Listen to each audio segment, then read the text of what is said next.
कहानी लेखक की अपनी भावनाओं के द्वारा लिखी गई है। इस कहानी को सुनकर आप अपना मनोरंजन कर सकते हैं। इस कहानी में दर्शाए गए पात्र, उत्पादन और घटनाएं सभी काल्पनिक हैं। कहानी किसी भी व्यक्ति के भावनाओं, प्रथाओं और परंपराओं का अपमान नहीं करती है। ये कहानी पूरी तरह से काल्पनिक है। हेलो दोस्तों, स्वागत है आपका हमारे YouTube चैनल SS एक्सप्लेनर में। दोस्तों, आप लोगों ने कमेंट किया है कि एपिसोड को ज्यादा बड़ा बनाएं, तो दोस्तों हम आपको ये बता दें कि हमारे पास जब वक्त होता है तो हम एपिसोड को ऑलरेडी बड़ा ही बनाते हैं, लेकिन वक्त की कमी की वजह से कभी कभी हम एपिसोड छोटा कर देते हैं। लेकिन आपकी रिक्वेस्ट पर हम अब अपने एपिसोड को बड़ा बनाने की कोशिश करेंगे। लेकिन आपसे एक ही शिकायत है कि हम इतनी मेहनत करते हैं, फिर भी आप बिना लाइक और सब्सक्राइब करे ही चले जाते हैं। इसलिए प्लीज हमारी मेहनत को व्यर्थ न जाने दीजिए और चैनल को बिना लाइक और सब्सक्राइब किया नहीं जाएगा। प्लीज ये हमारी रिक्वेस्ट है आपसे, जिससे हमें यह ना लगे कि हमारी मेहनत व्यर्थ जा रही है। और आप लोगों को दिल से धन्यवाद आपके इतने प्यार के लिए। हम कोशिश करेंगे कि आगे आपके लिए अच्छी स्टोरी ला सके। तो चलिए बढ़ते हैं अपनी स्टोरी में। ये कहानी है एक दूसरे से जुदा रुद्रांश और आरोही की। एक तरफ रुद्रांश जो कि मुंबई के एसपी का बिगड़ा हुआ, घमंडी और गुस्सैल बेटा है, वहीं आरोही अपनी मम्मा की लाडली और रुद्रांश से अलग एक खुशमिजाज चंचल लड़की है। रुद्रांश को अपनी पहली ही मुलाकात में आरोही उसे खुद से शादी करने के लिए मजबूर करती है, तो नशे में रुद्रांश भी आरोही की बात मान उससे शादी कर लेता है। पर सुबह के समय जब उसे होश आता है तो वो आरोही को अपनी बीवी मानने से इनकार कर देता है। ऐसे में अब क्या करेगी आरोही? क्यों आरोही ने पहली ही मुलाकात में रुद्रांश से शादी की, जो कि उसके लिए एक अनजान शख्स था? क्या होगा इस शादी का अंजाम? जानने के लिए सुनिए हमारी कहानी एपिसोड 1।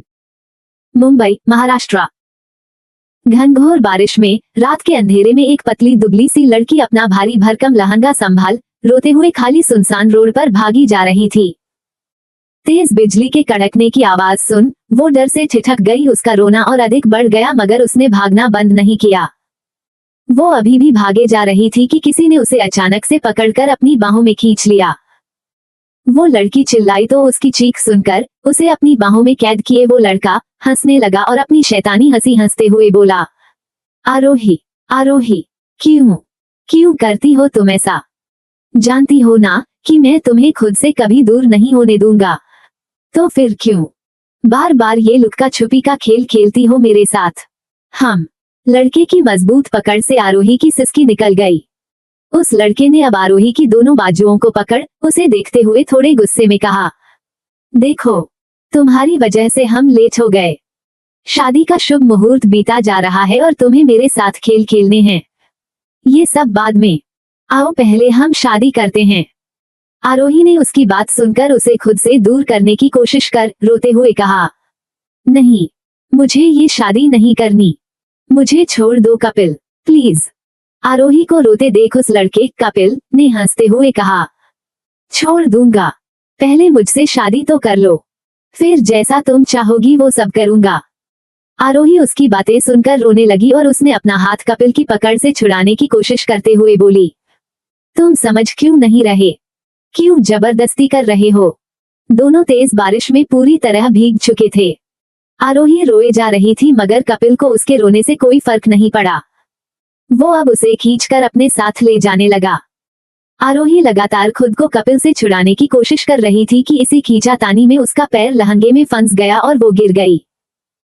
कपिल ने मुड़कर उसे देखा और गुस्से में आरोही को अपनी बाहों में उठाना चाहा कि तभी आरोही ने उसका हाथ पकड़कर अपने मुंह में भरा और दांतों तले दबा लिया। उसने कसकर अपनी पूरी ताकत से कपिल के हाथ को काटा तो वो दर्द से तड़प उठा। कपिल ने आरोही को दूर धकेलकर अपना हाथ पकड़ लिया। तभी आरोही ने उठकर उसे एक जोरदार धक्का दिया। फिर खुद को संभालकर वो एक बार फिर भागने लगी। उसे देख कपिल अपना दर्द भूलकर जल्दी से उठ खड़ा हुआ और चिल्लाकर बोला। ये सुनकर आरोही एक पल के लिए डर गई और रोते हुए बोली, नहीं।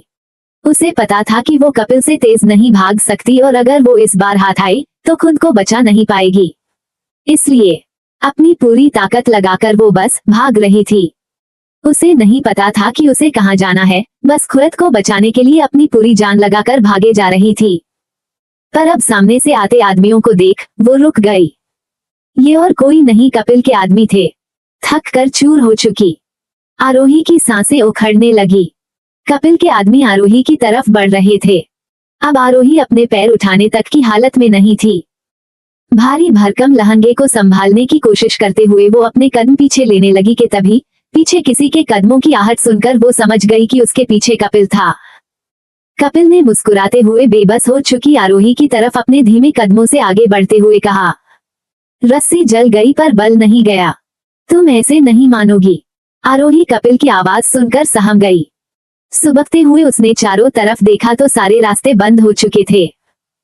सुनसान सड़क थी, एकदम सन्नाटा छाया हुआ था, दूर दूर तक किसी के होने की या मदद मिलने की कोई गुंजाइश नहीं थी। एक तरफ से कपिल के कदम आरोही की ओर बढ़ रहे थे और दूसरी तरफ कपिल के ही आदमी आरोही को दबोचने के लिए तैयार थे। आरोही ने रोते हुए अपनी आंखें बंद करके मन ही मन कहा, प्लीज कान्हा जी, सब संभाल लेना। इतना कहकर वो हरकत में आई और इससे पहले कि कपिल या उसके आदमी उसे छू पाते, वो रोड के बगल से गहराई में कूद गई।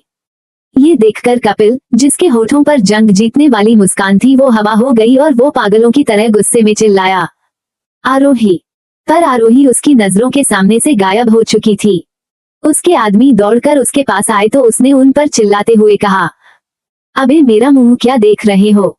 जाओ, नीचे जाओ और ढूंढो उसे। मुझे वो किसी भी हाल में अपने पास चाहिए। वे दोनों जल्दी से हाँ में सिर हिलाकर नीचे उतरने लगे। वहीं कपिल ने गुस्से में अपने दांत पीसते हुए कहा, Aarohi, this is too much. Now I am not gonna leave you. अंडरस्को। जी हाँ, कान्हा जी की कृपा से वो बच गई थी। आरोही आगे बढ़ती चली जा रही थी। जंगल था, उसे समझ नहीं आ रहा था कि इतने अंधेरे में वो किस तरफ जाए। ऊपर से उसका लहंगा, जो उसे तेजी से आगे बढ़ने नहीं दे रहा था। उसका शरीर भी थकावट महसूस करने की वजह से उसका साथ छोड़ रहा था। उसने खुद से बातें करते हुए कहा, कहाँ जाऊं अब मैं? किससे मदद मांगू? आरोही आगे बढ़ी और काफी देर तक चलते हुए वो ऐसी जगह आ पहुंची जिसे देखकर उसे समझ आ गया था कि वो किसी खेत में आ गई है। शायद यह मुंबई के आसपास का कोई गांव है। अब जो भी था ये तो सुबह ही पता चलने वाला था। बारिश भी अब धीमी हो चुकी थी। वो पास में एक झोपड़ी का दरवाजा खोलकर अंदर चली गई। काफी देर तक बारिश में भीगने की वजह से आरोही ठंड से कांप रही थी, इसलिए वो उस झोपड़ी के कोने में सिमट कर बैठ गई। थकावट और शरीर में अकड़न होने की वजह से ना जाने कब उसकी आंख लग गई। कुछ देर बाद आरोही को नींद में एहसास हुआ कि जैसे कोई उसके गाल को छू रहा है। वो डर गई। उसने झट से अपनी आंखें खोली तो सामने बैठे लड़के को देख वो घबराकर चिल्लाई। तो उस लड़के ने उसे देखते हुए कहा, relax, relax baby, why are you shouting? Aarohi ने जल्दी से खड़े होकर उस लड़के से दूर हटते हुए पूछा, कौन हो तुम? वो डर गई थी। उसे समझ नहीं आ रहा था कि वो अब कहाँ जाए। शायद ये कपिल का भेजा आदमी था। आरोही ने सामने खड़े लड़के को जोर से धक्का देकर लगभग नीचे गिरा दिया और जल्दी से वहां से निकलकर बाहर आई तो अपने सामने खड़े एक और लड़के को देखकर उसे भी धक्का मार के नीचे गिरा दिया और खुद अपना दुपट्टा छोड़ लहंगे को संभालते हुए वहां से भाग निकली।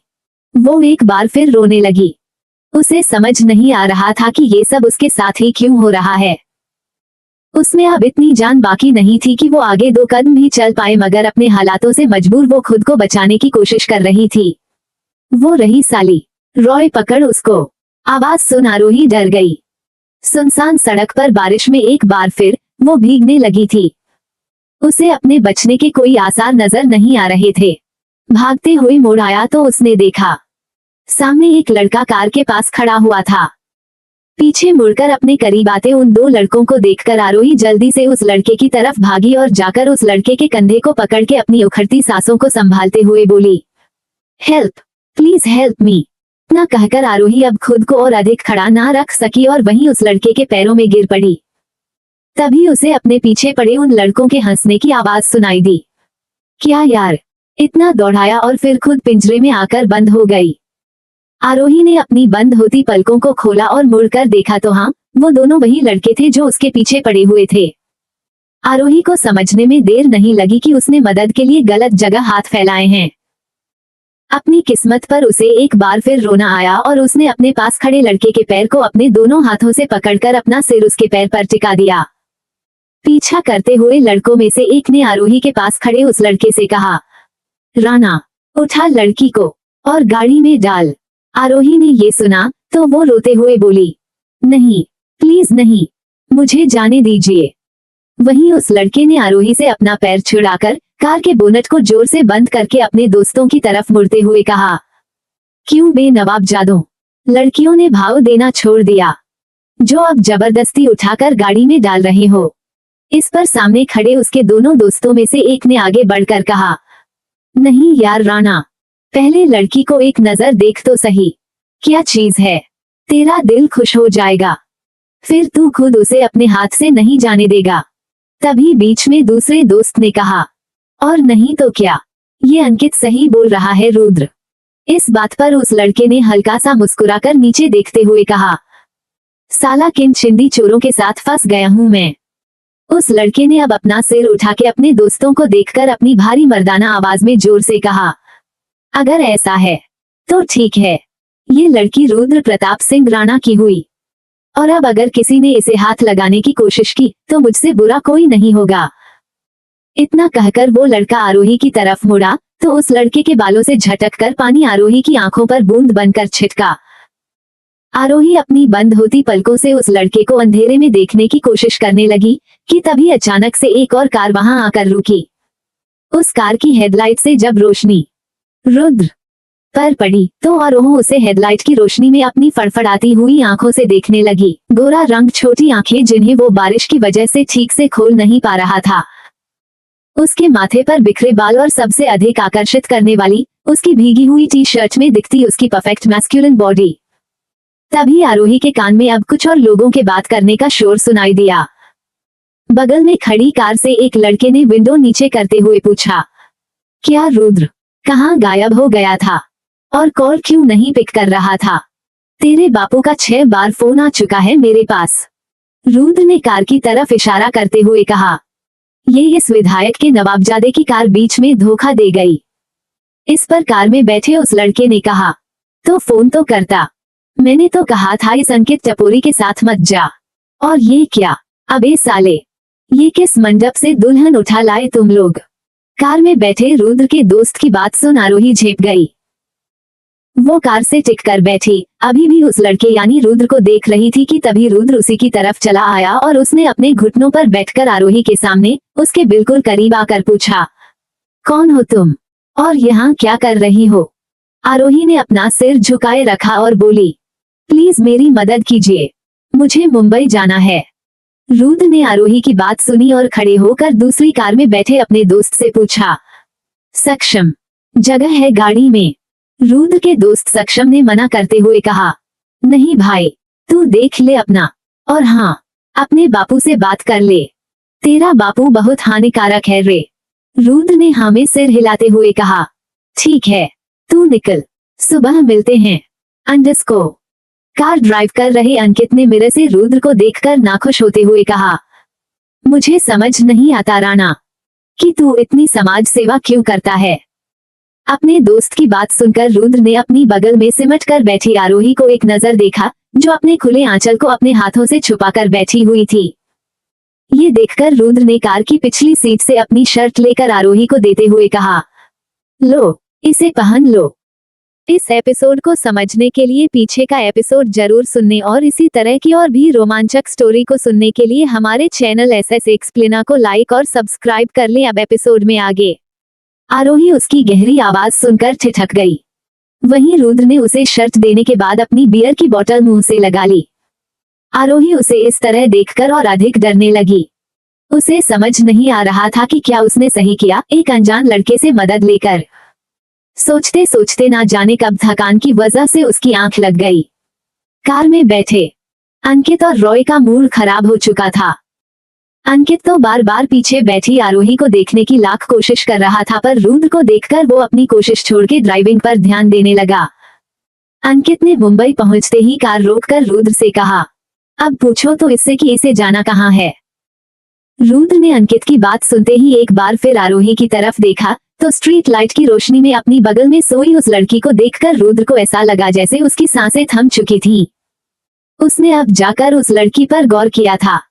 खुद में सिमटकर सोई वो किसी छोटे खरगोश की तरह लग रही थी। एक सुकून था उसके चेहरे पर। ब्रून कलर के लहंगे में उसका गोरा रंग और ज्यादा निखर कर आ रहा था। हाथों में पहनी चूड़ियां उसकी कलाइयों की सुंदरता को और निखार रही थी। रुद्र उस लड़की को निहारने में इतना खो गया कि अंकित और रॉय की कही एक भी बात उसे सुनाई नहीं दी। तभी अंकित ने कार का हॉर्न बजाया, जिसे सुन के रुद्र और आरोही दोनों ही नींद से जाग उठे। आरोही जाग गई और झट से खुद को संभाल कर बैठी। दरअसल लहंगे में भारी कैन की वजह से वो बैठने में बहुत अनकंफर्टेबल थी। इधर रुद्र की नजर अब भी अपने सामने हिलती डुलती आरोही पर थी। उसे एकटक देखते हुए रुद्र ने धीरे से कहा, मुंबई आ चुका है। रुद्र की बात सुन के आरोही ने अपनी पलकें उठाकर देखा तो रुद्र को भी उसे ठीक से देखने की लालसा हुई। रुद्र ने कार की लाइट ऑन करके आरोही को ठीक से देखा।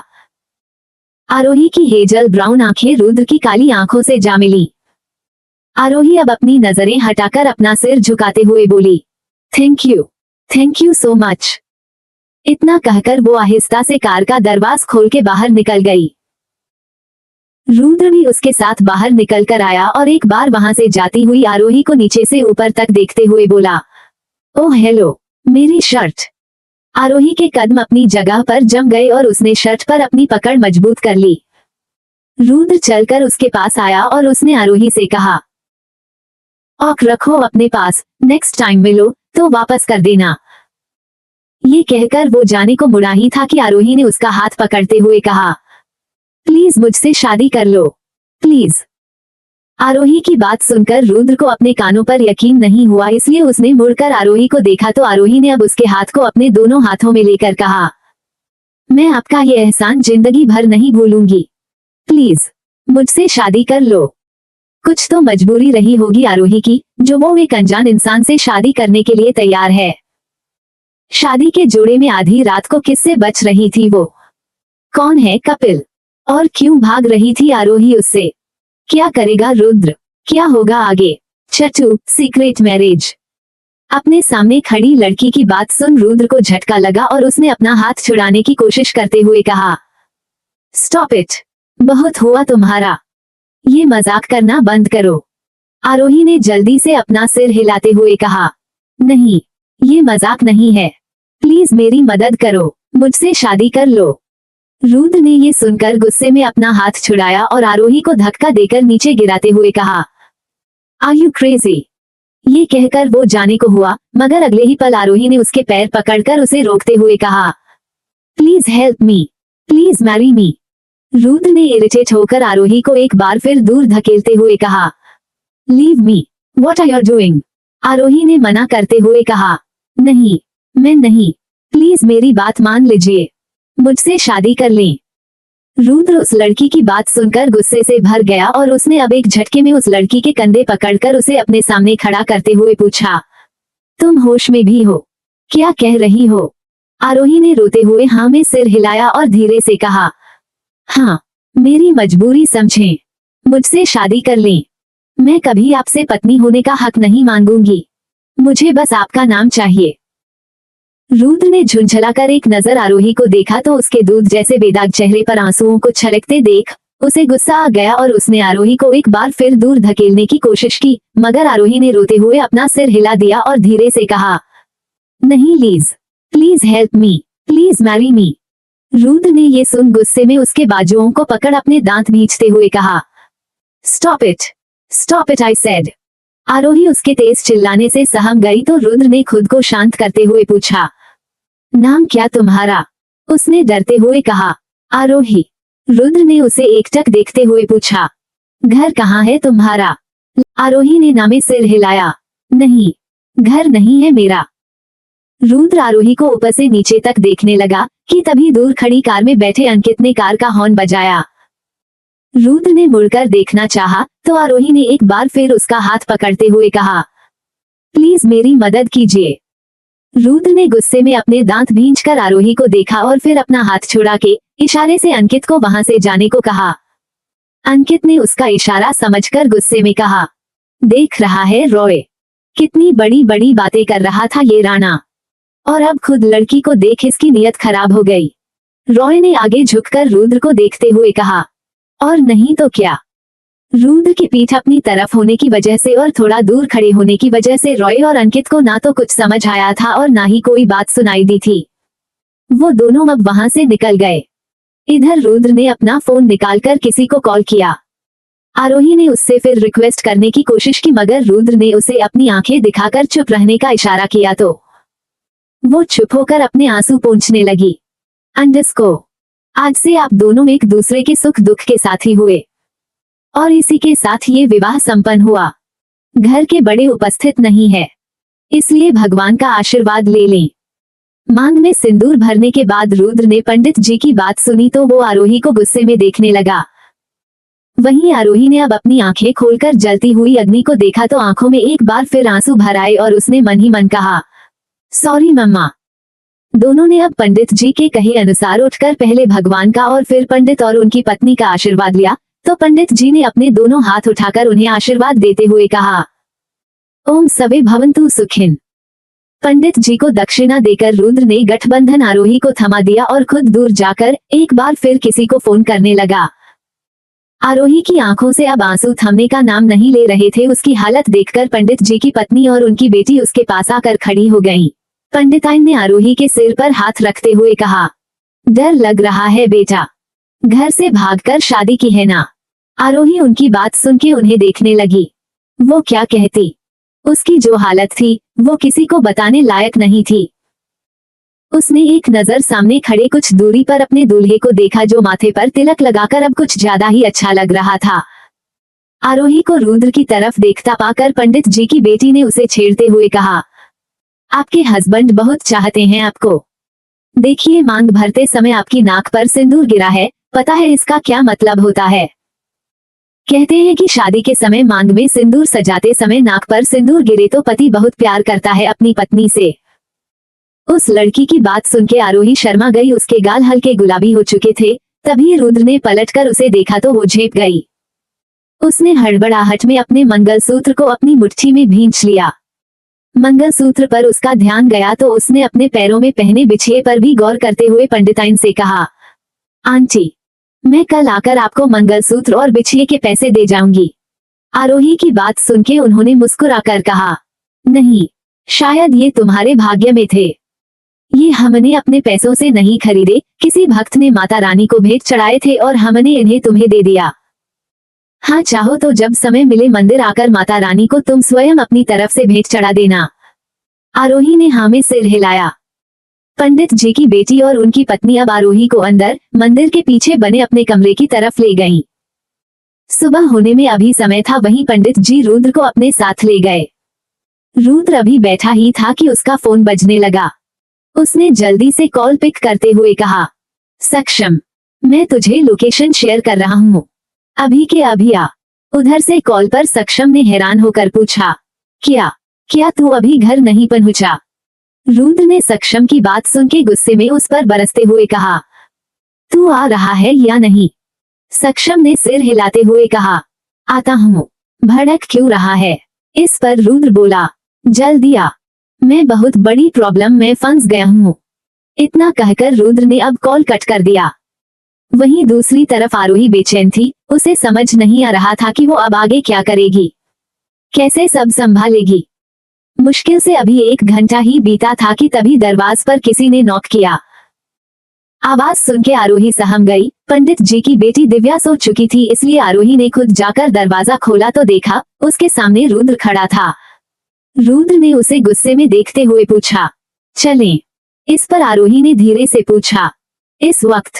पर अभी तो बारिश हो रही है। आरोही आगे कुछ कह पाती उससे पहले ही रुद्र ने उसका हाथ पकड़कर उसे रूम से बाहर खींच लिया और खींचते हुए ही आरोही को मंदिर ले आया। मंदिर में पंडित जी मौजूद थे। उन्हें प्रणाम करके रुद्र ने उनसे जाने की इजाजत मांगते हुए कहा, बारिश भी थम चुकी है पंडित जी, और मेरा दोस्त भी हमें लेने आ चुका है। पंडित जी ने मुस्कुराकर अपनी सहमति दे दी। रुद्र पंडित जी को देख के हल्का मुस्कुराया और मजबूती से आरोही का हाथ पकड़ के उसे अपने साथ ले जाने लगा। आरोही उसकी पकड़ से ही महसूस कर पा रही थी कि वो इस वक्त कितने गुस्से में है। दोनों मंदिर की सीढ़ियों से उतरकर नीचे आए तो सामने एक व्हाइट कलर की कार खड़ी हुई थी। रुद्र ने आरोही को कार की तरफ धकेलकर गुस्से में उसे घूरते हुए कहा, अंदर बैठो। आरोही डर के ठिठक गई और हड़बड़ाकर जल्दी से कार की पिछली सीट पर बैठ गई। वहीं रुद्र आगे जाकर बैठ गया। ड्राइविंग सीट पर बैठे उसके दोस्त सक्षम ने पीछे मुड़कर एक नजर आरोही को देखा और फिर रुद्र को। रुद्र के माथे पर लगे तिलक को देख के उसे कुछ कुछ तो समझ आ चुका था कि कोई गड़बड़ हो गई है, पर फिर भी उसने अपने मन की उलझन को दूर करने के लिए रुद्र से पूछा, ये सब क्या है बे? और ये लड़की? रुद्र ने बैक सीट पर अपना सिर टिका के आंखें बंद कर झुंझलाहट और गुस्से में कहा, कार स्टार्ट कर। तो इस पर सक्षम ने कहा, नहीं, पहले बता ये सब क्या है? इस पर रुद्र ने गुस्से में अपनी आंखें खोल के सक्षम को देखते हुए कहा, बाहर निकल। सक्षम रुद्र की बात सुन के हैरान हुआ और उसे देखने लगा। वहीं रुद्र ने एक बार फिर अपनी बात को रिपीट किया, I said get out of the car. उसकी तेज आवाज सुन के पीछे बैठी आरोही भी सहम गई। वहीं सक्षम अब चुपचाप अपनी सीट बेल्ट निकाल के कार से बाहर निकला तो रुद्र ने भी कार से निकलकर सक्षम के पास जाते हुए कहा, गेट इन द कार। सक्षम जल्दी से पैसेंजर सीट पर जाकर बैठ गया और वहीं रुद्र, उसने अब ड्राइविंग सीट संभाल ली। एक नजर मिरर पर डाल के उसने पीछे बैठी आरोही को देखकर गुस्से में अपनी आंखें भींच ली और फिर अगले ही पल कार स्टार्ट करके रोड पर दौड़ा दी। वहीं कार में बैठा सक्षम रुद्र को घूरे जा रहा था। उसे एक नजर देखकर रुद्र ने सामने रोड पर देखते हुए कहा, मैंने शादी कर ली क्या? सक्षम ने हैरानी से चिल्लाकर पूछा। रुद्र ने ये सुनकर कुछ नहीं कहा, पर सक्षम ने कार की लाइट ऑन करके पीछे पलटकर आरोही को अब ठीक से देखा तो उसकी सिंदूर भरी मांग देख के अपना सिर पीटते हुए बोला, अबे ये क्या किया तूने? रुद्र ने गुस्से में अपनी कार की स्पीड बढ़ाते हुए कहा, मैंने नहीं, इस लड़की ने किया है ये सब, मुझे अपने शब्दों के जाल में फंसाकर। सक्षम ने फिर से पलटकर आरोही को देखा जिसकी आंखें आंसुओं से भीगी हुई थी। सक्षम ने वापस मुड़कर रुद्र के कान में फुसफुसाते हुए कहा, बहुत मासूम लग रही है, सच सच बता, तूने तो कुछ नहीं किया। इस बात पर रुद्र ने गुस्से में सक्षम को घूरा तो वो अब चुपचाप बैठ गया। अंधेरा छटने लगा था, सुबह होने को थी। रुद्र ने कार एक साइड लगाकर अपनी सीट बेल्ट निकाली और कार से निकलकर पीछे का डोर खोलकर आरोही की बांह पकड़ के उसे बेदर्दी से कार से बाहर निकालते हुए कहा, मैं नहीं मानता इस शादी को। सुना तुमने? नहीं मानता इस शादी को। नशे में था, मुझे नहीं पता कब ये शादी हुई, कब मैंने तुम्हारे साथ फेरे लिए, इसलिए कोई उम्मीद भी मत रखना कि मैं ये शादी निभाऊंगा। आरोही रुद्र की बात सुन के अपना सिर उठाकर उसे देखने लगी। वहीं खुद को देखता पाकर और आरोही की आंखों में बेबसी देखकर रुद्र के दिल में हलचल महसूस हुई, मगर उसने जल्दी ही उसे इग्नोर करके आरोही को खुद से दूर करते हुए कहा, निकलो यहाँ से और खबरदार जो कभी मेरे सामने आने की कोशिश की। कोई नहीं जानता इस शादी के बारे में, इसलिए भूल जाओ और मुझे भी भूलने दो। आरोही उसकी बात सुन के अब भी उसे एकटक देखती रही तो रुद्र ने गुस्से में कार पर अपना हाथ मारते हुए कहा, जाओ। आरोही उसकी इस हरकत पर डर के ठिठक गई और उसने अपने कदमों को पीछे लिया, पर अगले ही पल रुद्र ने उसका हाथ पकड़ के अपने पास खींचते हुए कहा, बेहतर होगा कि तुम ये हमारी सीक्रेट मैरिज को सीक्रेट ही रखो। तुम मुझे जानती नहीं हो, अभी बहुत खतरनाक हूँ मैं। अगर फिर कभी मेरे सामने आई तो मैं तुमसे तुम्हारी प्यारी मम्मी को हमेशा के लिए छीन लूंगा, समझी? ये कहते हुए रुद्र ने आरोही को झटक दिया और कार के अंदर जा बैठा। एक बार भी आरोही की तरफ देखे बिना उसने कार आगे बढ़ा दी। कार के जाते ही आरोही की आंखों में भरे आंसू छलक आए, पर उसने जल्दी ही उन्हें पोंछ लिया और अपना लहंगा संभालकर ऑटो रिक्शा ढूंढने लगी। उसका घर पहुंचना बहुत ही जरूरी था। उसकी शादी हो चुकी थी और उसके सिर से एक बड़ी मुसीबत चल चुकी थी। छतरी पॉप्स भाई कब आ रहे हैं? एक सिल्वर कॉलर की शानदार स्पोर्ट्स कार मुंबई के जुहू इलाके के बड़े से मेंशन के अंदर जाकर रुकी। उस बेहतरीन स्पोर्ट्स कार का डोर खुला और अंदर बैठा यही कोई 23 साल का लड़का कार से बाहर निकला। गोरा रंग, हाइट लगभग 5 फुट 9 इंच, गहरी काली आंखें, कली हेयर, जिम में वर्कआउट करके बनाई हुई वेल मेंटेन्ड बॉडी। उस लड़के ने अपनी आंखों से सनग्लासेज हटाकर अपनी जैकेट पास खड़े अपने बॉडीगार्ड की तरफ फेंकते हुए पूछा, वेयर इज पॉप्स? वो लड़का खुश होकर बोला, really I am coming pops. इतना कहकर वो लड़का जल्दी से उस मेंशन के अंदर गया। मेंशन के अंदर मौजूद सिक्योरिटी गार्ड्स ने उसे मॉर्निंग विश किया तो वो लड़का सभी को अपनी चार्मिंग स्माइल देते हुए आगे बढ़ गया। वो लड़का मेंशन के बड़े से लिविंग एरिया में बैठे कुछ लोगों को दूर से ही देख रहा था कि तभी किसी ने पीछे से उसके कंधे पर हाथ रखते हुए कहा, शान। इस पर उस बूढ़ी औरत यानी सपना आंटी ने कहा, डरना क्या, तुम्हारी तो मार खाने की नौबत आ चुकी है। आदि बाबा बहुत गुस्से में हैं। शान ने सपना आंटी की बात सुन के उन्हें अपने गले से लगाकर नौटंकी करते हुए बोला, नहीं आंटी, प्लीज मुझे बचा लीजिए। शान ने एक नजर सामने लिविंग एरिया में कुछ लोगों के साथ बैठे अपने पापा मतलब पॉप्स की तरफ देखा और फिर सपना आंटी के गाल पर किस करते हुए कहा, ओके आंटी। सपना आंटी मुस्कुराई। वहीं शान दबे पांव लिविंग एरिया से होते हुए ऊपर सीढ़ियां चढ़ने लगा था कि तभी एक रौबदार आवाज ने उसके बढ़ते कदमों को रोक दिया। आदित्य ने अपने हाथ में लिए डॉक्यूमेंट्स अपने पीए को थमाते हुए कहा, बाकी बाद में। इस पर पीए ने जल्दी से फाइल लेते हुए कहा, यस सर, नो प्रॉब्लम, आप बात कीजिए। इतना कहकर पीए ने पीछे खड़े शान को इशारा करते हुए बताया कि आदित्य बहुत गुस्से में है, तो शान ने अपनी टी शर्ट के अंदर अपना मुंह डालकर अपना चेहरा छुपा लिया। ये देख पीए और उसके साथ खड़े 2 एम्प्लॉयर्स हंसते हुए वहां से चले गए। वहीं आदित्य अपनी जगह से उठ के पलटकर शान की तरफ मुड़ा। इन 20 सालों में उम्र के सिर्फ नंबर ही बड़े थे, बाकी अब भी आदित्य में कोई बदलाव नहीं आया था। उम्र भले 55 हो गई थी मगर आज भी वो 30 साल जैसा था। उसने खुद को आज भी मेंटेनेड करके रखा था। उसकी वेल मेंटेन्ड बॉडी उसके बेटों को टक्कर देने वाली थी। चेहरे पर ज्यादा कुछ बदलाव तो नहीं पर हाँ, अच्छी खासी बियर्ड उसने बढ़ा ली थी। शान को देख आदित्य ने अपने स्पेक्स निकालकर गुस्से में पूछा, व्हाट आर यू डूइंग? शान ने जल्दी से अपना चेहरा टी शर्ट से बाहर निकाल और आदित्य को देखते हुए कहा, नथिंग। आदित्य ने उसे घूरते हुए पूछा, मुझे बताओ कि कल मीटिंग में शामिल क्यों नहीं हुए थे? आदित्य की आवाज को सुन के शान समझ चुका था कि आदित्य अभी गुस्से में है, इसलिए उसने ज्यादा कुछ कहने के बजाय धीरे से कहा, सॉरी पापा, वो मैं कल। आदित्य ने उसे बीच में टोकते हुए कहा। शान ने आदित्य की गुस्से भरी आवाज सुन के जल्दी से कहा, नहीं गया, मेरा मन नहीं लगता, मुझे कुछ समझ नहीं आता है पापा। आदित्य ये सुनकर गुस्से में बोला, तो फिर क्या करोगे लाइफ में, कैसे जियोगे? Why don't you understand? शान तुम। शान ने आदित्य से अलग होकर कहा, मैं नहीं सुधरने वाला, और आप फिक्र क्यों करते हैं? आप हैं, भाई हैं, तो मुझे काम करने की जरूरत क्या है? आदित्य ने उस पर एक बार फिर गुस्सा दिखाना चाहा, मगर शान अपना क्यूट फेस बनाते हुए बोला, प्लीज पॉप्स, आज के लिए बहुत हुआ, बाय, गुड नाइट। आदित्य ने उसके गुड नाइट कहने पर उसे घूरा तो शान ने हंसते हुए कहा, आई नो गलत बोला मैंने, बट मेरे लिए तो अभी नाइट ही है क्योंकि मैं तो चला सोने। Bye pops, love you. इतना कहकर शान हंसते हुए सीढ़ियां चढ़ा और उसे जाते देख आदित्य के चेहरे पर भी मुस्कुराहट खिल उठी। तभी शान ने पलटकर उससे पूछा, वैसे पॉप्स भाई कब आ रहे हैं? आदित्य ने टेबल से अपना फोन उठा मुस्कुराते हुए कहा। शान ये सुन के खुशी से उछल पड़ा और वापस से आदित्य के पास नीचे आके खुश होकर बोला, क्या आज शाम? आदित्य ने फोन में बिजी होते हुए कहा, यस माय बॉय। शान खुशी से चिल्लाते हुए आदित्य के गले लग गया और अगले ही पल भागते हुए जल्दी से ऊपर चला गया। उसे जाते देख आदित्य हंस दिया। शान का बचपना अभी तक बरकरार था। पढ़ाई में मक्कार, बिल्कुल शुभी के जैसी उसकी रंगत, उसकी हरकतें पूरी की पूरी शुभी के जैसी थी, बस सूरत आदित्य पर गई थी। इस साल उसका कॉलेज में एमबीए का लास्ट ईयर है। इधर शान ने अपने रूम में जाने के लिए अब लिफ्ट का सहारा लिया और जल्दी से अपने फ्लोर पर पहुंच के अपने रूम का डोर ओपन कर किसी को कॉल करने लगा।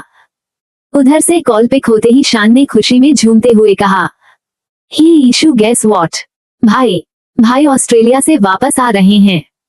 उधर से किसी की आवाज आने के बजाय चूड़ियों की खनक न सुनाई दी और अगले ही पल दूसरी तरफ से कॉल कट हो गया। दूसरी तरफ मुंबई के पॉश एरिया में कॉल कट करते ही ईशू ने फोन अपने सीने से लगा लिया और मुस्कुराते हुए अपनी बंद आंखें खोली तो सूरज की रोशनी पड़ते ही उसकी नीली आंखें चमक उठी। उसने एक बार फिर फोन को अपने सामने करके फोन में किसी लड़के की फोटो देखी और एक बार फिर मुस्कुरा दी कि तभी उसकी मां ने आवाज देते हुए कहा, ईशू बेटा नीचे आओ।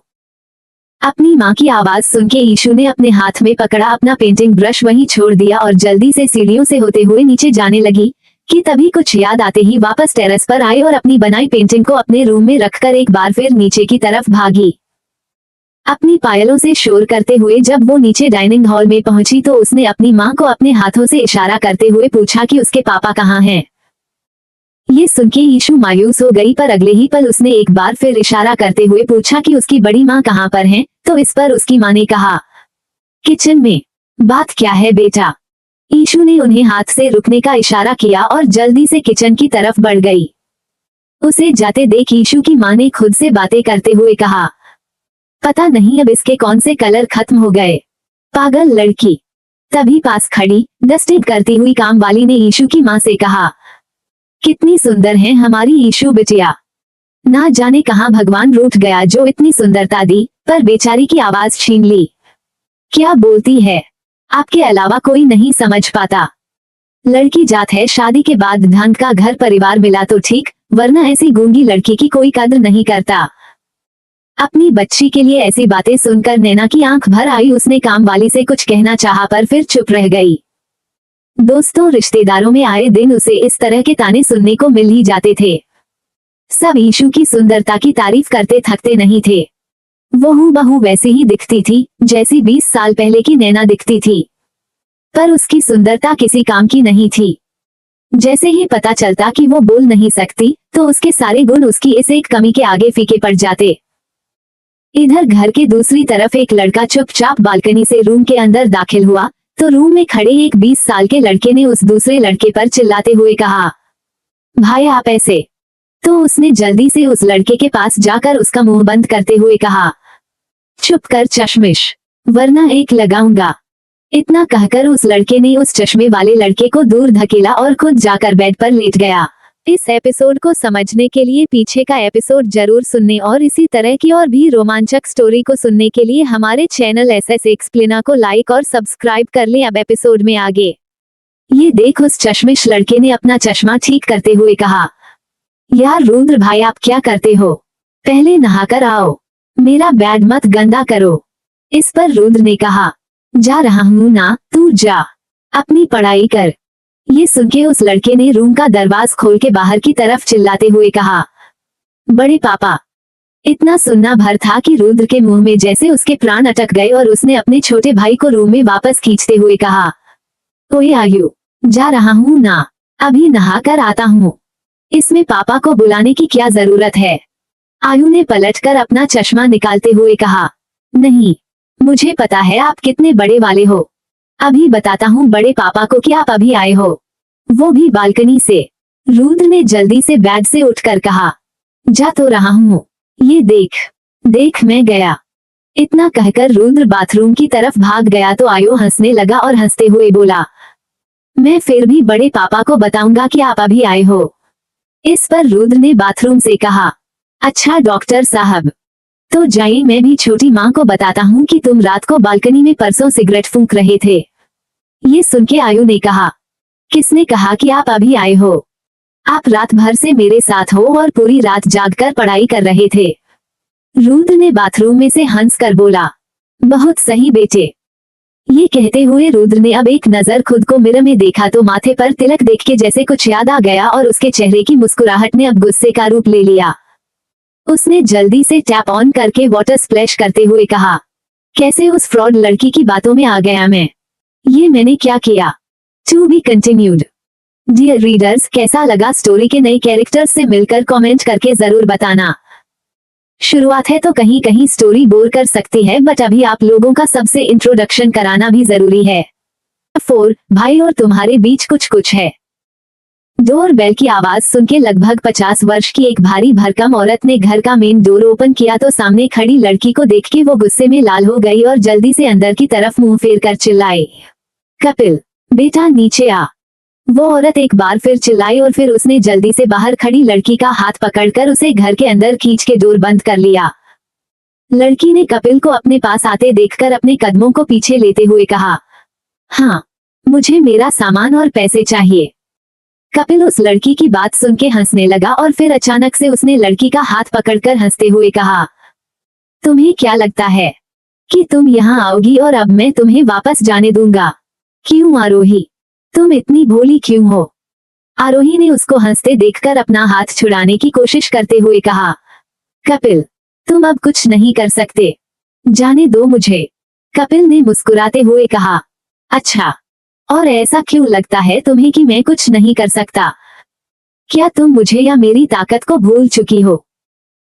ये कहते हुए कपिल ने आरोही के नर्म गाल पर अपने लोहे जैसे सख्त हाथ से थप्पड़ लगाया तो आरोही अपने गाल पर हाथ रख नीचे गिरते हुए बैठ गई और इस सब में उसके सिर पर उड़ी हुई माता रानी की चुनरी उसके सिर से हट गई। कपिल और उसकी मां ने चुनरी हटते ही आरोही की सिंदूर से भरी मांग को देखा तो कपिल की मां ने अपने मुंह पर हाथ रखते हुए कहा, हे राम, ये मांग किसने भर दी तेरी? वहीं कपिल वो तो आरोही को देख जैसे आग बबूला हो गया। उसने गुस्से में पीछे गर्दन से आरोही के बालों को अपनी मुट्ठी में पकड़कर उसे उठाते हुए पूछा, क्या मजाक है ये सब? क्या करके आई हो? ये सिंदूर। कपिल का ध्यान उसके गले में पहने साधारण से मंगलसूत्र पर गया तो उसने उसके बालों पर पकड़ और मजबूत करते हुए कहा, ये नकली मंगलसूत्र, सिंदूर, क्या ढोंग है?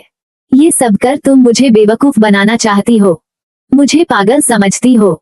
ये सब कर तुम मुझसे बच पाओगी। माँ, पंडित जी को बुलाइए, मैं आज अभी इससे यहीं पर शादी करूंगा। इस पर कपिल की मां ने कहा, बेटा यहाँ जबरदस्ती शादी करेगा तो बात बढ़ सकती है, अपनी पोस्ट का ख्याल कर। वहीं दर्द से तड़पते हुए आरोही ने कहा, मुझे छोड़ो कपिल, मैं शादी कर चुकी हूँ, मैं तुम्हारी कभी नहीं होने वाली। आरोही का ये कहना भर था कि तेज चिल्लाते हुए कपिल ने आरोही का सिर वॉल में मारने की कोशिश की मगर आरोही ने अपने दोनों हाथों को आगे वॉल से सटाकर खुद को बचाते हुए कहा, कपिल, अगर मुझे कुछ हुआ तो याद रखना तुम्हारी नौकरी खतरे में पड़ जाएगी। मैंने किसी एरे गेरे इंसान से शादी नहीं की है बल्कि मुंबई शहर के एक रेप्यूटेड ऑफिसर से शादी की है। आरोही ने एक बड़ा झूठ बोलते हुए अपने गले का थूक गटक लिया। उसे रुद्र के या उसके घर वालों के बारे में कुछ भी पता नहीं था पर खुद को बचाने के लिए उसे इस झूठ का सहारा लेना पड़ा पर वो ये नहीं जानती थी कि उसका ये झूठ पूरी तरह से झूठ नहीं था। वहीं आरोही की बातें सुन कपिल की मां ने हैरानी से पूछा, क्या? कब की तूने ये शादी? कपिल ने ये सुन अपनी मां पर चिल्लाते हुए कहा, मां, आप इसकी बकवास सुनने की बजाय पंडित जी को फोन कीजिए। झूठ बोल रही है ये। अगर इसकी शादी हो चुकी है तो कहाँ है इसका पति? जिस बात का आरोही को डर था वही हुआ, अब वो कहां से अपने पति को लेकर आया? वो तो उसे पहले ही छोड़कर चला गया। फिर भी आरोही ने बात संभालने की कोशिश करते हुए कहा, वो शाम तक मुझे लेने आएंगे, इसलिए कह रही हूँ कि मुझे मेरा सामान और मम्मा की फाइल दे दीजिए, मुझे पैकिंग करनी है। उसकी बात सुन कपिल हंसने लगा और उसने आरोही का हाथ छोड़ते हुए कहा, आरोही, सच में तुम ऐसा सोचती हो कि मैं तुम्हारी बातों में आसानी से फंस जाऊंगा? तुम ये झूठी शादी करके मेरे सामने आओगी तो मुझसे बच जाओगी, मेरे ख्वाब को तोड़ने की कोशिश करोगी। जब से तुम्हें बड़ा होते हुए देखा है तब से तुम्हें अपना बनाने का ख्वाब देखा है। कपिल ने एक बार फिर आरोही का हाथ पकड़ना चाहा था कि आरोही ने पीछे हटते हुए कहा, मेरी बात को मजाक में मत लो, मैं सच कह रही हूँ, मैं सच में शादी कर चुकी हूँ।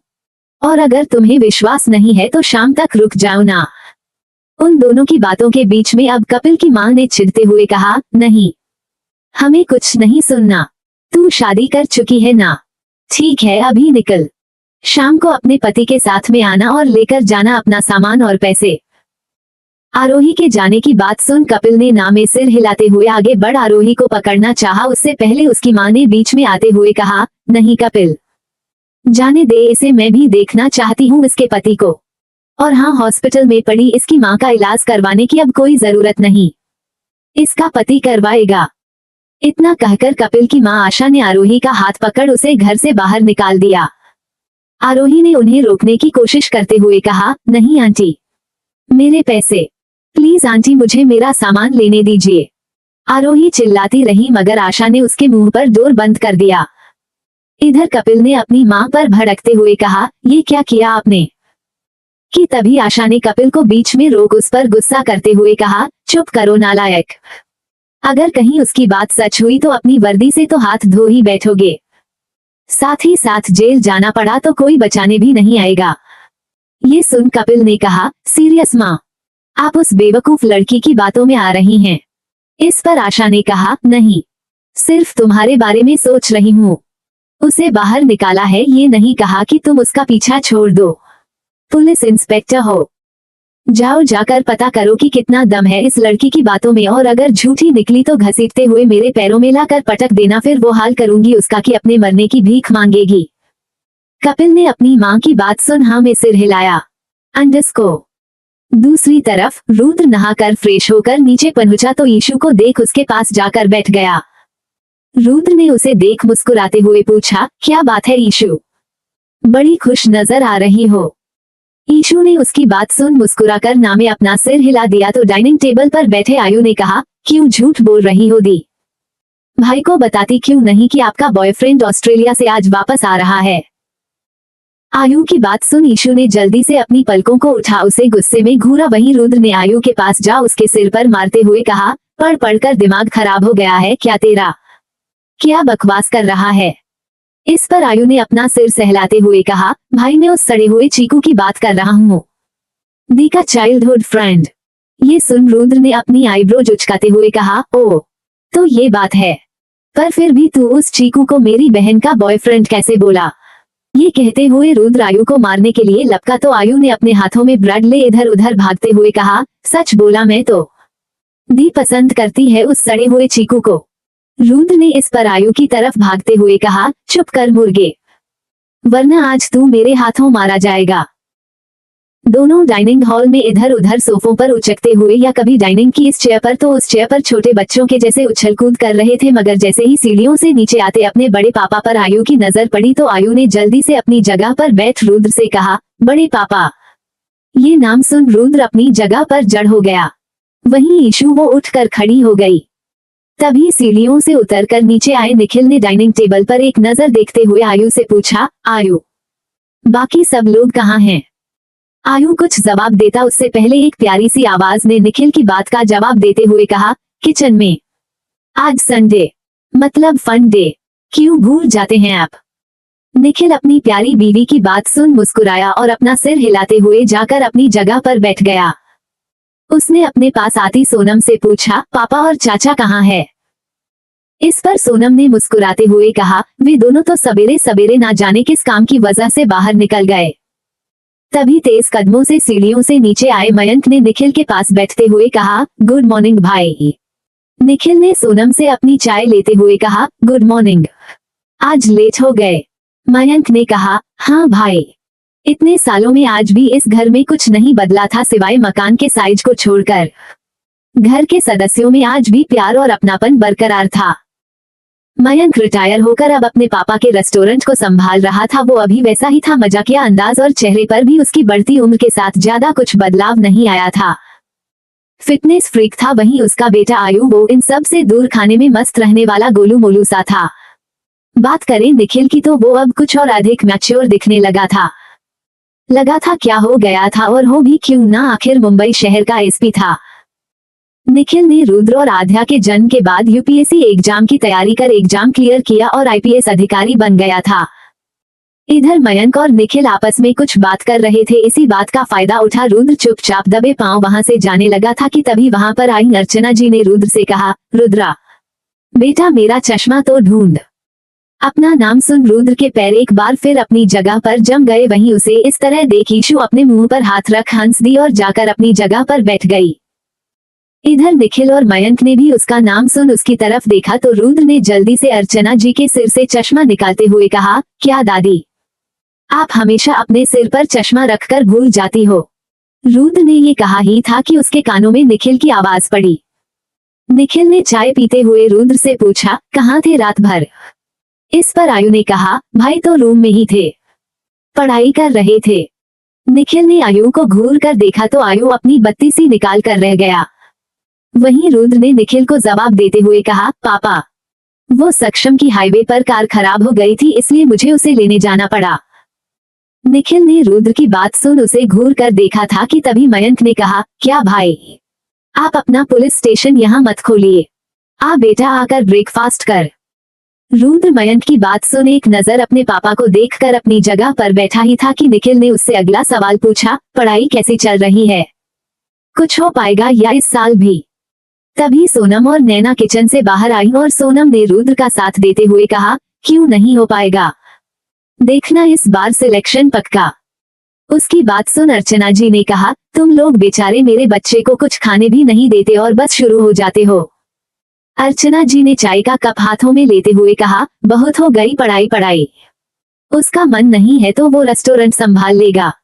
कितने अच्छे अच्छे रिश्ते आ रहे हैं, मैं तो कहती हूँ अब मेरे रुद्रा की भी शादी कर दो। अपनी दादी की बात सुन रुद्र के हाथ से स्पून छूटकर नीचे गिर गई। उसने एक नजर अपनी दादी को देखा जो मुस्कुराकर उसे ही देख रही थी। वहीं निखिल ने रुद्र को देख गुस्से में कहा, चाची वो रिश्ते इनकी बदौलत नहीं, हमारे घर के रुतबे की वजह से आ रहे हैं, बाकी इनमें कोई ऐसी खास बात नहीं जो कोई अपनी लड़की इनके हाथों में सौंपे। इधर रुद्र वो किसी और ही दुनिया में खो चुका था। शादी तो उसने कर ली, पर नहीं क्या प्रूफ है कि उसने शादी की। वो नहीं मानता ऐसी शादी को और वो अब परेशान हो गया था अपने घर वालों से। कोई उसे उसके मन के मुताबिक क्यों कुछ नहीं करने देना चाहता था।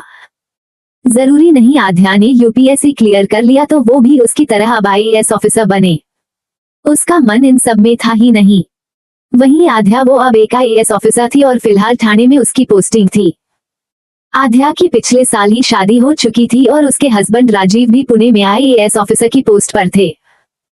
माहौल को गर्म होते देख नैना ने सबको ब्रेकफास्ट सर्व करना शुरू कर दिया और थोड़े गुस्से में बोली, क्या आप लोग भी सब मेरे बच्चे के पीछे पड़ जाते हैं? जो वो करना चाहता है उसे करने दीजिए, अब सब चुप होकर ब्रेकफास्ट कीजिए।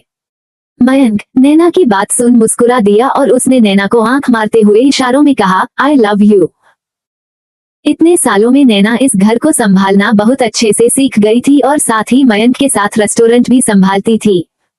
सारे बच्चे उसके साथ घुल मिल चुके थे। यहाँ तक रुद्र और आध्या भी सोनम की बजाय उसके पास ही रहते थे, उससे ही अपने मन की बात कहते थे। वहीं सोनम वो कॉलेज में प्रोफेसर थी, इस वजह से वो घर पर और बच्चों पर ज्यादा ध्यान नहीं दे पाई, या कहें कि उसे आदत नहीं थी बच्चों को संभालने की, क्योंकि नैना बच्चों को संभाल लिया करती थी। शाम के समय ईशु अपने बड़े पापा यानी निखिल के साथ मित्तल मेंशन आई तो उसे देख आदित्य ने खुश होते हुए पूछा, कैसी हो बच्चा? ईशु ने मुस्कुराकर हाँ में सिर हिला दिया। तभी वहां पर समीर भी चला आया। उसने निखिल को देख मुस्कुराते हुए कहा, क्या बात है, आज एसपी साहब को मिल ही गई अपने यारों से मिलने की फुर्सत। उसकी बात सुन निखिल ने समीर के सीने पर पंच मारते हुए कहा, तू नहीं सुधरेगा। इस पर समीर ने कहा, जी नहीं, आपको मुझसे कोई परेशानी है। वे तीनों यार अपनी बातों में मस्त हो चुके थे। इसी का फायदा उठा ईशु अब जल्दी से उपशान के रूम में चली आई।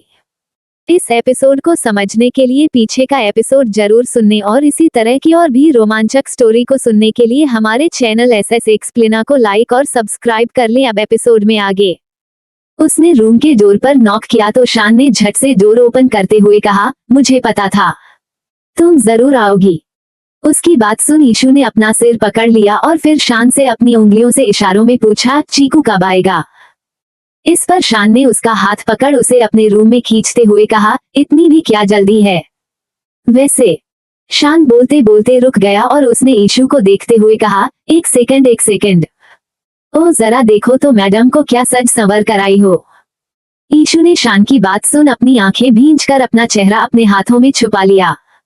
लाइट पिंक कलर के सूट में वो किसी परी के जैसी लग रही थी। उसका व्हाइट पिंकिश स्किन टोन उसकी स्किन को इतना डेलिकेट दिखा रहा था कि कहीं वो छूने भर से मैली ना हो जाए। ऊपर से होठों पर खिली मुस्कुराहट जाने का नाम नहीं ले रही थी। ईशु और शान एक साथ एक ही कॉलेज में पढ़ते थे। दोनों हमउम्र के थे, मगर बचपन में ईशु और शान की आपस में कभी नहीं बनती थी। पर चीकू वो तो ईशु का ख्याल इस तरह रखता था जैसे वो बस उसकी थी। बचपन में जब भी वे सब लोग मिलकर खेलते थे तब चीकू ईशु को कभी भी खुद से दूर दूसरी टीम में जाने ही नहीं देता था। ईशु यही सब सोचते हुए पुरानी यादों में खोई हुई थी कि तभी शान ने उसके पास बैठ उसे अपना असाइनमेंट देते हुए कहा, प्लीज। ईशु ने मना करते हुए इशारों में कहा, नहीं, इस बार मैं नहीं करने वाली। ये सुन शान ने फाइल दूर बेड पर फेंकते हुए कहा, तो ठीक है, मैं भी अभी सबको जाकर नीचे बताता हूँ कि भाई और तुम्हारे बीच कुछ है। ये सुन ईशु की आंखें हैरानी से फैल गईं और उसने जल्दी से अपना सिर ना में हिलाया तो शान ने उसके दोनों कंधों को पकड़ते हुए कहा, झूठी, तुम मेरे खड़ूस भाई को पसंद नहीं करती। ईशु ने जल्दी से ना में सिर हिलाया तो शान ने उछलते हुए कहा, क्या ना कह रही हो? सोच लो। मैं तो सोच रहा था कि भाई के आते ही तुम्हारे उनके साथ मंत्र फूंक कर फेरे पड़वा देता। ये सुन ईशु ने अब शान को काउच पर धकेल दिया और जल्दी से रूम से बाहर निकलकर जाने को हुई थी कि डोर पर खड़े सर्वेंट ने कहा, मैम आपको और शान बाबा को सर ने नीचे बुलाया है। शुभित सर आ चुके हैं। ये खबर सुनते ही ईशु अपनी जगह पर खड़ी रह गई। वहीं शान उछलते हुए उठा और उसने चिल्लाते हुए पूछा, सच? शान ने ईशु का हाथ पकड़ते हुए कहा, लेट्स गो ईशु। भाई आ गए।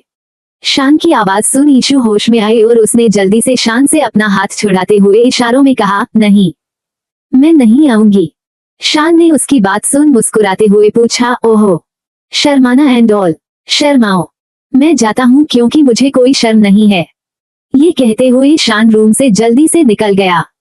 वहीं ईशु ने खुशी से अपने दोनों हाथों से एक बार फिर अपना चेहरा छुपा लिया। आखिर 9 साल बाद चीकू उसके सामने आने वाला था। वो कैसे उसके सामने जाए? उसे बहुत शर्म आ रही थी। पहले से कितनी बदल गई थी वो, ऐसे में वो चीकू को अच्छी तो लगेगी ना। ऐसे ढेरों सवाल उसके दिल में उथल पुथल मचा रहे थे। वहीं मित्तल मेंशन में एक के बाद एक ऐसे करते हुए 3 लग्जरियस कार आकर रुकी, जिनमें से पहली ब्लैक कलर की रोल्स रॉयस कार में से लगभग 6 फुट लंबा एक हैंडसम लड़का बाहर निकल कर आया।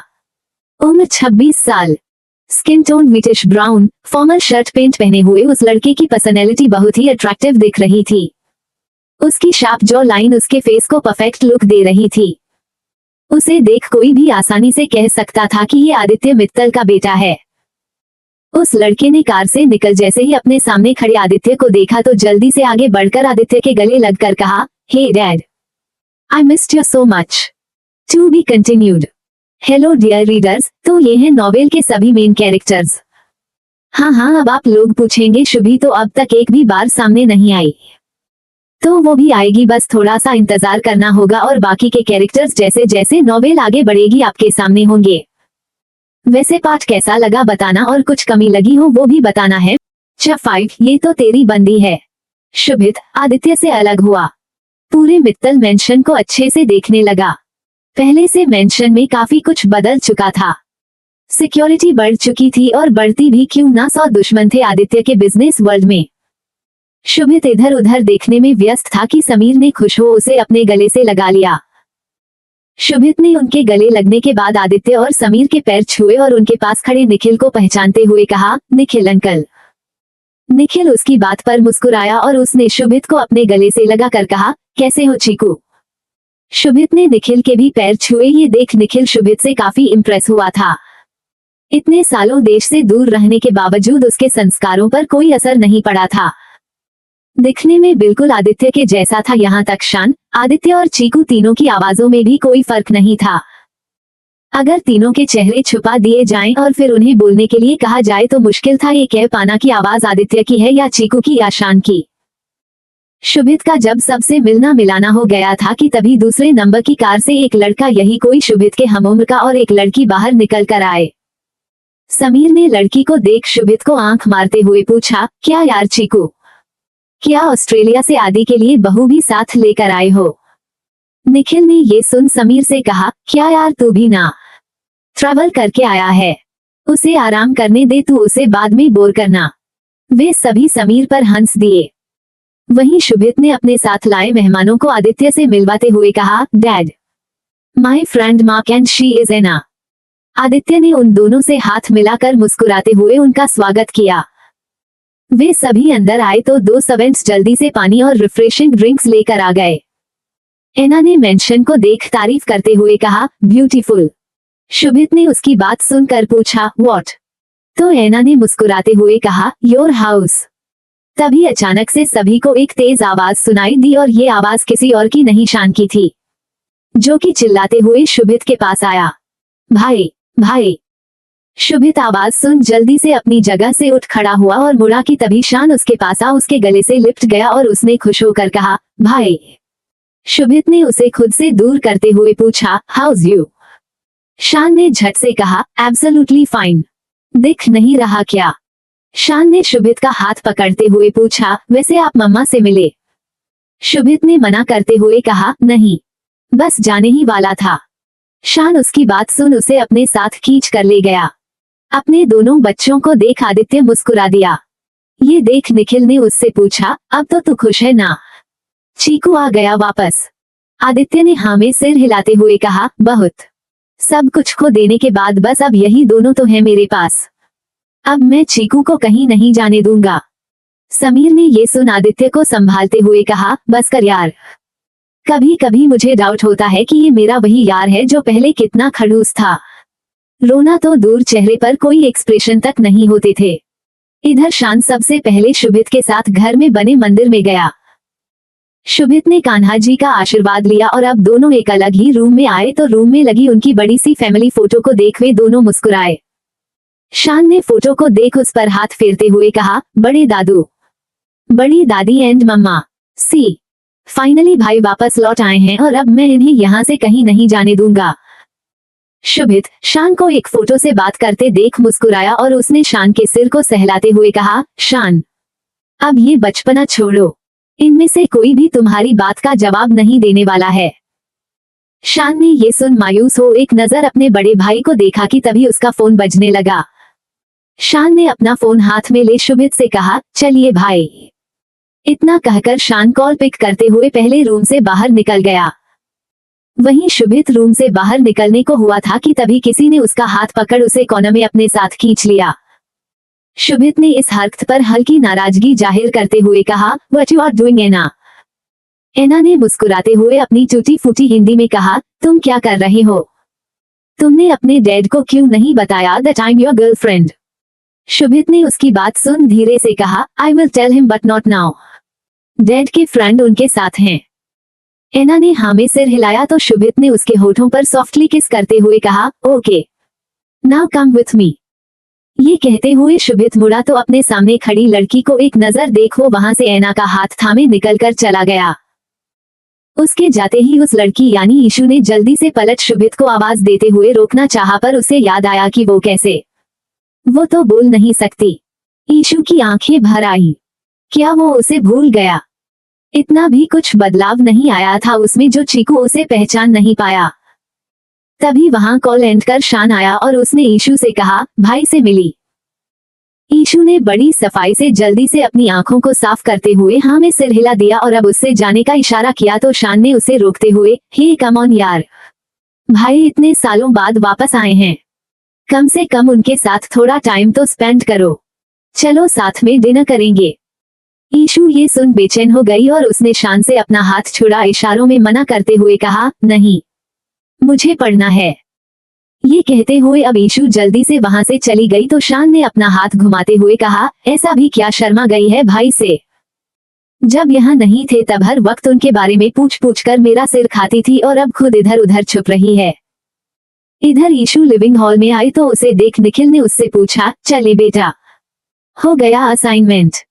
ईशु ने हाँ में सिर हिलाया तो निखिल आदित्य से मिल ईशु को वहां से लेकर चला गया। दूसरी तरफ शाम के समय रुद्र अपने बैंड के साथ था। उसने गुस्से में अपने पास बैठे सक्षम से कहा, ओनली 1 वीक, सिर्फ 1 हफ्ता है हमारे पास और अभी तक गाना रेडी नहीं है। सक्षम ने थोड़ी दूरी पर खड़ी एक लड़की को देखते हुए कहा, शक्ति यार कुछ कर, कुछ तो ढंग का लिख जिसे गाने में भी मजा आए। सक्षम ने अपनी जगह से उठ खड़े होकर कहा, गाइस सिर्फ लास्ट चांस है हमारे पास खुद को प्रूव करने के लिए। इस पर शक्ति ने कहा, ओल्ड इज गोल्ड गाइज, क्या कुछ रिक्रिएट करें? रुद्र ये सुन शक्ति को गुस्से में घूरने लगा तो शक्ति ने अपने कान पकड़ते हुए कहा, सॉरी बाबा, मुझे थोड़ा टाइम दो तभी कुछ सोच पाऊंगी। उसकी बात सुन रुद्र अपना गिटार छोड़ गुस्से में वहां से चला गया। ये देख सक्षम भी जल्दी से उठा और उसके पीछे पीछे गया। उसने रुद्र को आवाज देते हुए कहा, रुद्र, अरे सुन ना, क्या हुआ? इस पर रुद्र ने रुककर सक्षम के फेस पर एक पंच मारते हुए कहा, तू लेकर आया था इसको, कहाँ है इसके पास सॉन्ग? सक्षम ने अपने गाल पर हाथ रखे हुए कहा, साले, इसमें मेरी क्या गलती? सॉन्ग था उसके पास, तुझे पसंद नहीं आया तो मैं क्या करूं? उसकी बात सुन रुद्र ने अपनी आंखें भींच ली और अपना गुस्सा शांत करने की कोशिश करने लगा। बचपन से ही एक सिंगर बनने का सपना लिए वो बड़ा हुआ था। उसे सिंगर बन ढेरों गाने गाने थे। अच्छी वॉइस थी उसकी। बाकी खुद में सुधार लाने के लिए म्यूजिक क्लासेज भी ली थी उसने। उसके बाद खुद का बैंड बनाया, मगर अब तक उसने या उसके बैंड ने एक भी हिट सॉन्ग नहीं दिया था। निखिल को तो उसके गाने बजाने पर वैसे ही आपत्ति थी और ऊपर से उसका असफल होना उसे बहुत तकलीफ देता था। उसका पढ़ाई में बिल्कुल मन नहीं था। बड़ी मुश्किल से पास होकर उसने अपना ग्रेजुएशन किया था। देर रात के समय रुद्र अपने कुछ दोस्तों के साथ था। वे सभी सक्षम की बर्थडे पार्टी एंजॉय कर अब अपने अपने घर वापस लौट रहे थे कि तभी बाइक पर पीछे बैठे सक्षम ने रुद्र से कहा, रोक रोक रोक, बाइक रोक। रुद्र ने बाइक की स्पीड कम करते हुए पूछा, क्यों, क्या हुआ? इस पर सक्षम ने कहा, मेरी गर्लफ्रेंड थी, वो भी किसी और के साथ। सक्षम की बात सुन रुद्र ने हंस दिया कि तभी सक्षम चिल्लाया, अबे गधे आगे तो देख। ये सुन रुद्र ने जल्दी से बाइक के सामने आई लड़की को देख ब्रेक लगा दिए। उस लड़की ने डर से अपना चेहरा अपने हाथों से छुपा लिया था, मगर जब उसे एहसास हुआ कि उसका एक्सीडेंट नहीं हुआ तो उसने अपने चेहरे से हाथों को हटाया। तो इस पर सक्षम ने चौंकते हुए रुद्र ने से कहा, ये तो तेरी बंदी है। सक्षम की बात सुन रुद्र ने गुस्से में कहा, शट अप यार। इस एपिसोड को समझने के लिए पीछे का एपिसोड जरूर सुनने और इसी तरह की और भी रोमांचक स्टोरी को सुनने के लिए हमारे चैनल एसएस एक्सप्लेनर को लाइक और सब्सक्राइब कर लें। अब एपिसोड में आगे। बाइक के सामने खड़ी आरोही को देख रुद्र और सक्षम दोनों बाइक से उतर गए। रुद्र ने आरोही को देख गुस्से में पूछा, कहाँ घूम रही हो? आरोही रुद्र की बात सुन चुप रही। असल में वो हैरान थी रुद्र को अपने सामने देखकर, इसलिए वो उसे अपनी आंखें बड़ी किए हुए बस देखे जा रही थी। इधर सक्षम ने रुद्र की बाइक साइड में पार्क कर दी और बस दूर से खड़े होकर उन दोनों को देखने लगा। वहीं आरोही ने जब रुद्र की बात का जवाब नहीं दिया तो रुद्र ने झुककर आरोही की आंखों में देखते हुए पूछा, तुम्हें शौक है रात में घूमने का? आरोही ने ये सुन जल्दी से अपना नामे सिर हिला दिया। तो रुद्र ने सीधे खड़े होकर उसे अभी भी गुस्से में देख चिढ़ते हुए कहा, मना किया था ना तुमसे, मेरे सामने कभी मत आना। आरोही ने उसकी गुस्से से भरी आवाज सुन अपने 2 कदम पीछे लेकर बड़ी मासूमियत से अपने दोनों हाथों को फैलाकर कहा, हाँ तो ये पूरी मुंबई क्या आपकी है? क्या मैं अपनी मर्जी से कहीं आ जा भी नहीं सकती? रुद्र ने उसकी बात सुन उसे घूर कर देखा तो आरोही ने अपने शोल्डर बैग पर अपनी पकड़ मजबूत करते हुए कहा, ऐसे घूर क्या रहे हैं? रास्ता छोड़िए मेरा। रुद्र ने उसकी बात सुन उसे नाखुश होकर देख चुपचाप अपने कदम पीछे लिए तो आरोही अब जल्दी से वहां से जाने लगी, मगर अगले ही पल अचानक से रुद्र ने उसका हाथ पकड़ उसे रोक लिया। उसे आरोही का उसके खिलाफ बोलना पसंद नहीं आया था, मगर उसके ऐसा करने पर आरोही ठिठक गई। आरोही ने पीछे मुड़कर रुद्र को देखा तो वो आपस में उलझे उन दोनों के हाथ को देख रहा था। तभी रुद्र ने एक झटके में आरोही को खींचकर अपने सामने खड़े करते हुए कहा, मेरी एक बात कान और अपना दिमाग खोलकर सुनो। ये बार बार मेरे सामने आना या मुझसे करीबी बढ़ाने की कोशिश करना तुम्हें बहुत महंगा पड़ सकता है। उस बेमतलब की शादी से मेरा कोई वास्ता नहीं है, समझी तुम?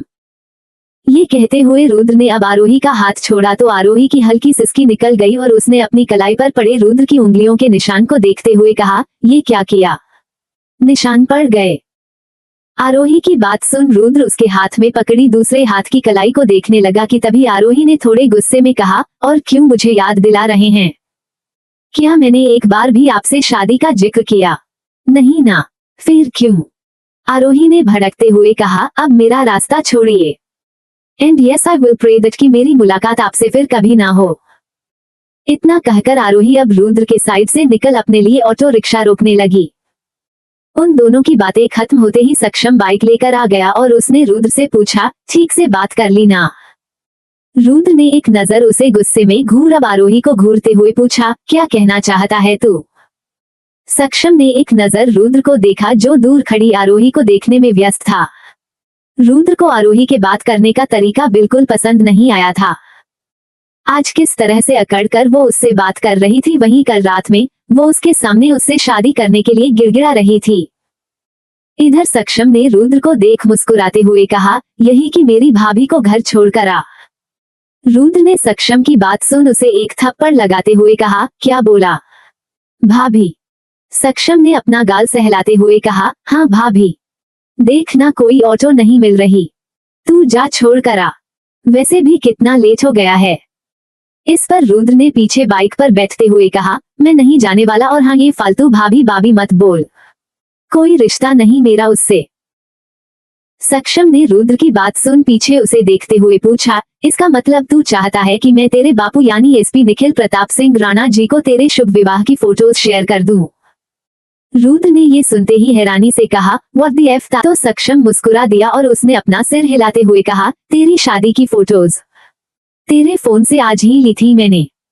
ये वो फोटोज थी जो कि प्रूफ के लिए आरोही के कहने पर पंडित जी की बेटी ने रुद्र के फोन से क्लिक की थी। रुद्र सक्षम की बात सुनकर अब बाइक से उतर गया तो सक्षम ने भी मुस्कुराते हुए बाइक को स्टैंड पर लगाकर चाबी रुद्र को देते हुए कहा, ये ले, जमाना बहुत खराब है, जल्दी जा। वो अकेली ही निकल गई।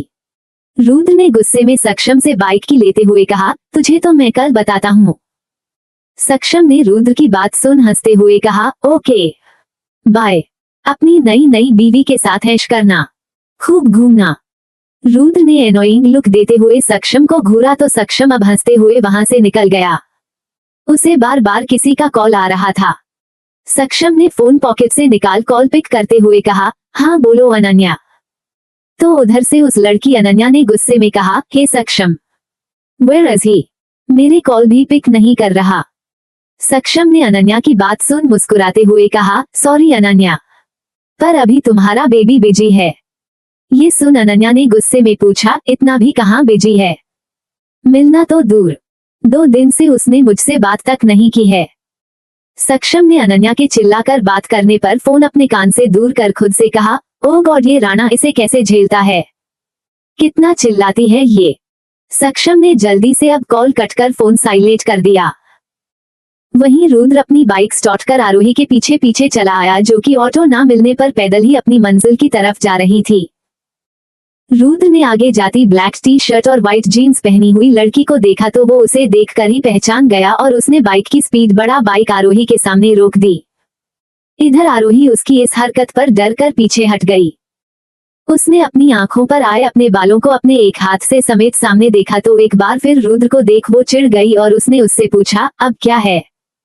रुद्र ने उसे इशारे करते हुए कहा, जल्दी बैठो।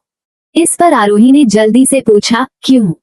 रुद्र ने आरोही को देख चिढ़ते हुए कहा, क्यों क्या, तुम्हें तुम्हारे घर छोड़ कर आता हूँ, वरना क्या पता आज फिर किसी को बलि का बकरा बना उससे शादी कर लो।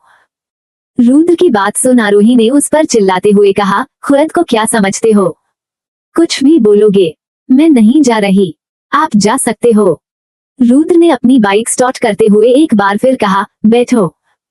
इस पर आरोही ने मुंह फेरते हुए कहा, कहा ना, मैं नहीं जा रही, मैं किसी स्ट्रेंजर के साथ नहीं जाती।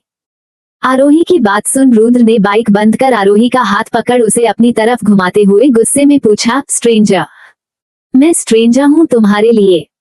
तुम्हें याद हो तो कल इसी स्ट्रेंजर के साथ तुमने शादी की है और इसी स्ट्रेंजर के साथ कार में तुम यहाँ मुंबई तक आई थी। आरोही रुद्र की बात सुन इस बार चुप रह गई। रुद्र ने एक बार फिर बाइक स्टार्ट की तो वो अब शांति से उसके कंधे पर हाथ रख बाइक पर बैठ गई। उसके बैठते ही रुद्र ने बाइक स्टार्ट की तो आरोही पहले पीछे जा फिर एकदम से रुद्र की पीठ से सट गई।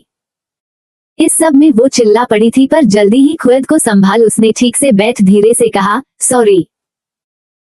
रुद्र ने उसकी बात का कोई जवाब नहीं दिया बल्कि अपना हाथ पीछे ले जाकर आरोही का हाथ पकड़ उसे अपनी तरफ खींच लिया और फिर उसके हाथ को अपनी कमर पर टिकाते हुए कहा, संभल कर, मुझे पकड़ कर बैठो, पहले कभी बाइक पर बैठी नहीं हो क्या। आरोही ने उससे थोड़ी दूरी बनाते हुए बेख्याली में कहा, नहीं। रुद्र ने अब उससे पूछा, नाम क्या था तुम्हारा। आरोही ने उसकी बात सुन उसे घूरा और मन ही मन कहा, इतनी जल्दी अपनी बीवी का नाम भूल गया क्या कान्हा जी, क्या ये मुझे 7 जन्मों तक याद रखेगा, गधा। इधर रुद्र को जब आरोही की आवाज सुनाई नहीं दी तो उसने एक बार फिर अपना सिर घुमाते हुए पूछा, सो गई क्या।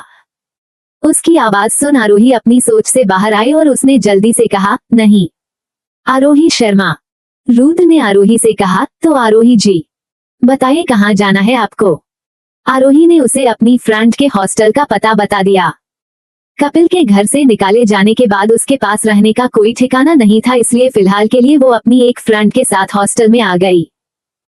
रुद्र ने सीधे रास्ते से ना जाकर एक गली में टर्न लिया तो आरोही ने घबराते हुए पूछा, ये कहाँ ले जा रहे हो? रुद्र ने इस पर चिढ़ते हुए कहा, भरोसा रखो और वैसे भी तुम मेरी टाइप की नहीं हो। रुद्र की बात सुन आरोही उसे घूरने लगी और मन ही मन बोली, खुद को समझता क्या है, चूहे जैसी तो शक्ल है। वहीं रुद्र ने टेढ़ा रास्ता इसलिए चुना था क्योंकि सामने पुलिस थी और वो बिना हेलमेट के बाइक चला रहा था। कुछ देर में ही रुद्र ने आरोही के हॉस्टल के सामने बाइक रोकी तो आरोही जल्दी से बाइक से उतर गई। इधर रुद्र का बार बार फोन वाइब्रेट हो रहा था, इसलिए उसने कॉल पिक कर लिया। आरोही ने उसके सामने खड़े होकर कहा, थैंक यू, मगर रुद्र ने अभी उस पर ध्यान नहीं दिया तो आरोही को लगा शायद वो उसे इग्नोर कर रहा है। वैसे भी उसका एरोगेंट नेचर आरोही को बिल्कुल पसंद नहीं आया था।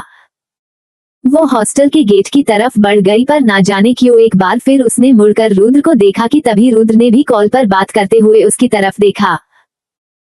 दोनों की आंखें मिली तो आरोही के होठों पर हल्की मुस्कुराहट खिल उठी और उसने अपना हाथ उठा रुद्र को बाय किया तो अनजाने में रुद्र ने भी अपना हाथ उठा उसे बाय कहा, मगर अगले ही पल होश आया तो उसने अपना हाथ नीचे कर लिया। आरोही अंदर चली गई। वहीं रुद्र ने कॉल एंड किया तो एक बार फिर उसके फोन पर कॉल आई और उसने कॉल पिक करते हुए कहा, हम बोलो। उधर से अनन्या ने कहा, बेबी कहाँ हो तुम? आई missed you so much. Ananya की बात सुन रुद्र ने चिढ़ते हुए ऊपर आसमान में देख अपनी आंखें भींच ली और अब जब खोली तो हॉस्टल के एक रूम की विंडो पर जाकर अटक गई। विंडो पर और कोई नहीं, आरोही ही थी जो उसे देख रही थी, मगर जैसे ही रुद्र ने उसे देखा तो उसने जल्दी से विंडो पर कर्टन्स लगा दिए। उसकी ये हरकत देख रुद्र के चेहरे पर मुस्कान खिल उठी थी कि तभी एक बार फिर कॉल पर अनन्या ने उससे कहा, मैं कल तुम्हारे घर आ रही हूँ। अनन्या की ये बात सुनते ही रुद्र की मुस्कुराहट पल भर में गायब हो गई और उसने जल्दी से कहा, नहीं। उसकी बात सुन अनन्या ने उससे पूछा, क्यों, क्या हुआ? आरोही जाकर बेड पर बैठ गई कि तभी उसकी फ्रेंड सोनल बाथरूम से बाहर निकल कर आई और उसने आरोही से कहा, यार लाइट ऑफ कर दे, सुबह जल्दी उठना है। आरोही ने हाँ में सिर हिलाया और लाइट ऑफ कर अपने कपड़े लेकर बाथरूम में चली गई। आरोही ने सबसे पहले अपने खुले बालों को बांधा तो उसकी मांग में भरा सिंदूर अब दिखाई देने लगा। उसकी नजर खुद पर ठहर गई और एक पल के लिए वो फिर से रुद्र के बारे में सोचने लगी। बाथरूम से बाहर आकर आरोही ने सोनल के पास लेटते ही उसे जगाते हुए कहा, सोनल। सोनल ने नींद में कहा, ओ मम। आरोही ने धीरे से कहा, मुझे रुद्रांश छोड़ने आए थे। इस पर सोनल ने नींद में ही पूछा, कौन रुद्रांश? आरोही ने उसे अपनी तरफ घुमाते हुए कहा, अरे वही, मेरा हस्बैंड। ये सुन सोनल की नींद खुल गई और उसने जल्दी से उठकर आरोही का हाथ पकड़ते हुए पूछा, क्या? और तू ये अब बता रही है, पहले क्यों नहीं बताया? तो मैं भी देख लेती तेरे उस भगोड़े पति को। सोनल की बात सुन आरोही ने चिढ़ते हुए कहा, भगोड़े? क्या बोल रही है यार तू? इसमें उनकी कोई गलती ही नहीं है। सोनल ने नाइट बल्ब ऑन करते हुए कहा, तू पूरी पागल है। भले तूने उसे फोर्स करके शादी की हो, पर शादी तो शादी होती है। वो तुझे ऐसे कैसे अकेले छोड़ सकता है? और तू, जब वो तुझे छोड़ चुका है तो क्यों ये सिंदूर लगा कर रखा है? आरोही ने सोनल के मुंह पर हाथ रखते हुए कहा, ओह गॉड सोनल, धीरे बोल, दीवारों के भी कान होते हैं। सोनल ने आरोही का हाथ दूर झटकते हुए कहा, चुप कर, और ये बता क्या सोचकर तूने उस स्ट्रेंजर से शादी कर ली? ये सुनते ही आरोही का मुंह बन गया और उसने धीरे से कहा, मुझे बचाया उसने तो मुझे लगा अच्छा इंसान है, मेरी मजबूरी समझेगा, पर उसने तो मेरी बात तक नहीं सुनी। तुझे पता तो था कि कपिल से बचने के लिए मैं किसी से भी शादी कर सकती थी, पर उस कपिल से नहीं। मगर सब गड़बड़ हो गया। शादी की पर मेरे पास उसका कोई प्रूफ नहीं है। इस वजह से कपिल भी इस बात को मानने को तैयार नहीं है और ना ही मेरा सामान और पैसे देने को राजी है। 1 हफ्ते के अंदर हॉस्पिटल बिल क्लियर नहीं किए तो वो लोग मम्मा को डिस्चार्ज कर देंगे। आरोही की आंखों में आंसू आते देख सोनल ने उसे गले लगाते हुए कहा, तू ना सच में अब क्या करेगी? मेरा तो भाई खुद मुझे गिन गिन कर पैसे भेजता है, मैं क्या ही मदद कर सकती हूँ तेरी? आरोही ने अपने आंसू पोंछ धीरे से कहा, मैंने सोच लिया है, मैं पार्ट टाइम जॉब करूंगी। तो सोनल ने कहा, कॉलेज? आरोही ने अब बच्चों की तरह रोते हुए कहा, वो भी मैनेज करना पड़ेगा यार, उसको ऐसे रोते देख सोनल को हंसी आ गई और उसने आरोही के गाल खींचते हुए कहा, बस कर, ऐसे रोएगी, छोटी बच्ची है क्या। उसकी बात सुन आरोही भी रोते रोते हंस दी। दोनों फ्रेंड लाइट ऑफ कर अब बातें करते करते सो गईं। अंदर हफ्ता बीत चुका था। आरोही ने अपनी फिर से पुरानी जॉब को ज्वाइन कर लिया था। उसकी वॉइस गॉड गिफ्टेड, जिसकी वजह से उसने पहले भी 1-2 बार कार्टून कैरेक्टर्स को अपनी वॉइस दी थी। इस एपिसोड को समझने के लिए पीछे का एपिसोड जरूर सुनने और इसी तरह की और भी रोमांचक स्टोरी को सुनने के लिए हमारे चैनल SS एक्सप्लेना को लाइक और सब्सक्राइब कर लें। अब एपिसोड में आगे। आरोही सुबह जल्दी कॉलेज पहुंची तो सोनल ने उसका हाथ पकड़ उसे साइड में ले जाते हुए कहा, यार, कॉलेज का एनुअल इवेंट होने वाला है, आज ही नोटिस बोर्ड पर नोटिफिकेशन देखा मैंने। आरोही ये सुन खुश हो गई और उसने एक्साइटेड होकर पूछा, सच में। सोनल ने अपने हाथों से इशारे करते हुए कहा, ढेर सारी मस्ती, डांस, म्यूजिक, गेम्स, मजा आने वाला है यार। आरोही उसे देख खिलखिला उठी। उसने सोनल को पकड़ते हुए कहा, हाँ हाँ, मैं समझ गई, पर ये इवेंट कब से स्टार्ट होने वाले हैं। आरोही और सोनल बातें करते हुए अपनी क्लास की तरफ जाने लगे। सोनल उसे खुश होकर सब कुछ बता रही थी कि तभी वहां पर उनका फ्रेंड रोनित आ गया और उसने सोनल को साइड कर आरोही से पूछा, हे आरोही, कॉलेज में एनुअल इवेंट शुरू होने वाले हैं तो कॉलेज की डीजे नाइट में क्या तुम मेरी पार्टनर बनोगी? नहीं, आरोही कुछ कहती उससे पहले उन तीनों को पीछे से एक आवाज सुनाई दी। तीनों ने आवाज सुन पीछे मुड़कर देखा तो आरोही की सांसें उसके गले में अटक कर रह गईं। ये और कोई नहीं रुद्र था, जो कि रोनित को देखते हुए आगे आया और उसने रोनित को देखते हुए ही आरोही से कहा, मुझे तुमसे कुछ बात करनी है। रोनित ने ये सुन रुद्र से कहा, मुझसे? पर मैं तो तुम्हें जानता भी नहीं। इस पर रुद्र ने आरोही को घूरने के बाद रोनित को एक नजर देखा और फिर अचानक से आरोही का हाथ पकड़ उसे अपने साथ ले गया।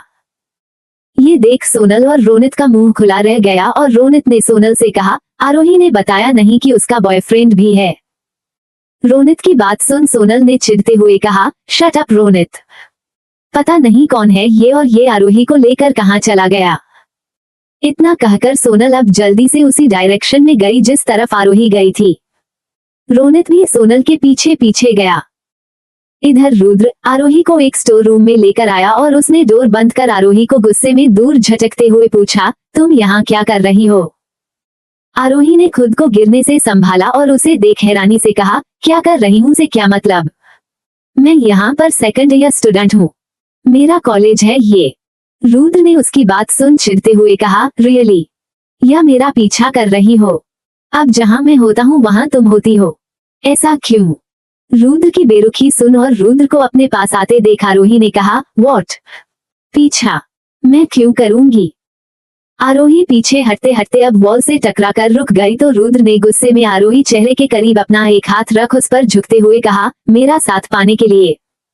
जब तुम मुझसे जबरदस्ती शादी कर सकती हो तो मुझे अपना बनाने के लिए ना जाने क्या क्या कर सकती हो। रुद्र ने आरोही की आंखों में देखते हुए कहा, लिसन, ये मत सोचना कि उस दिन तुम्हें लिफ्ट दी तो मेरे दिल में तुम्हारे लिए कोई सॉफ्ट कॉर्नर है। रुद्र ने आरोही से आगे कहा, मेरी ऑलरेडी गर्लफ्रेंड है एंड आई लव हर, इसलिए सोचना भी मत कि तुम मेरे आसपास भी भटक सकती हो। ये कहकर वो दूर हुआ तो आरोही ने उसे अपनी आंसुओं से भीगी आंखों से देखा। कितना घटिया और घमंडी इंसान है और उसने बिना सोचे समझे उससे शादी कर ली। क्यों? क्योंकि वो बस उस कपिल से छुटकारा चाहती थी।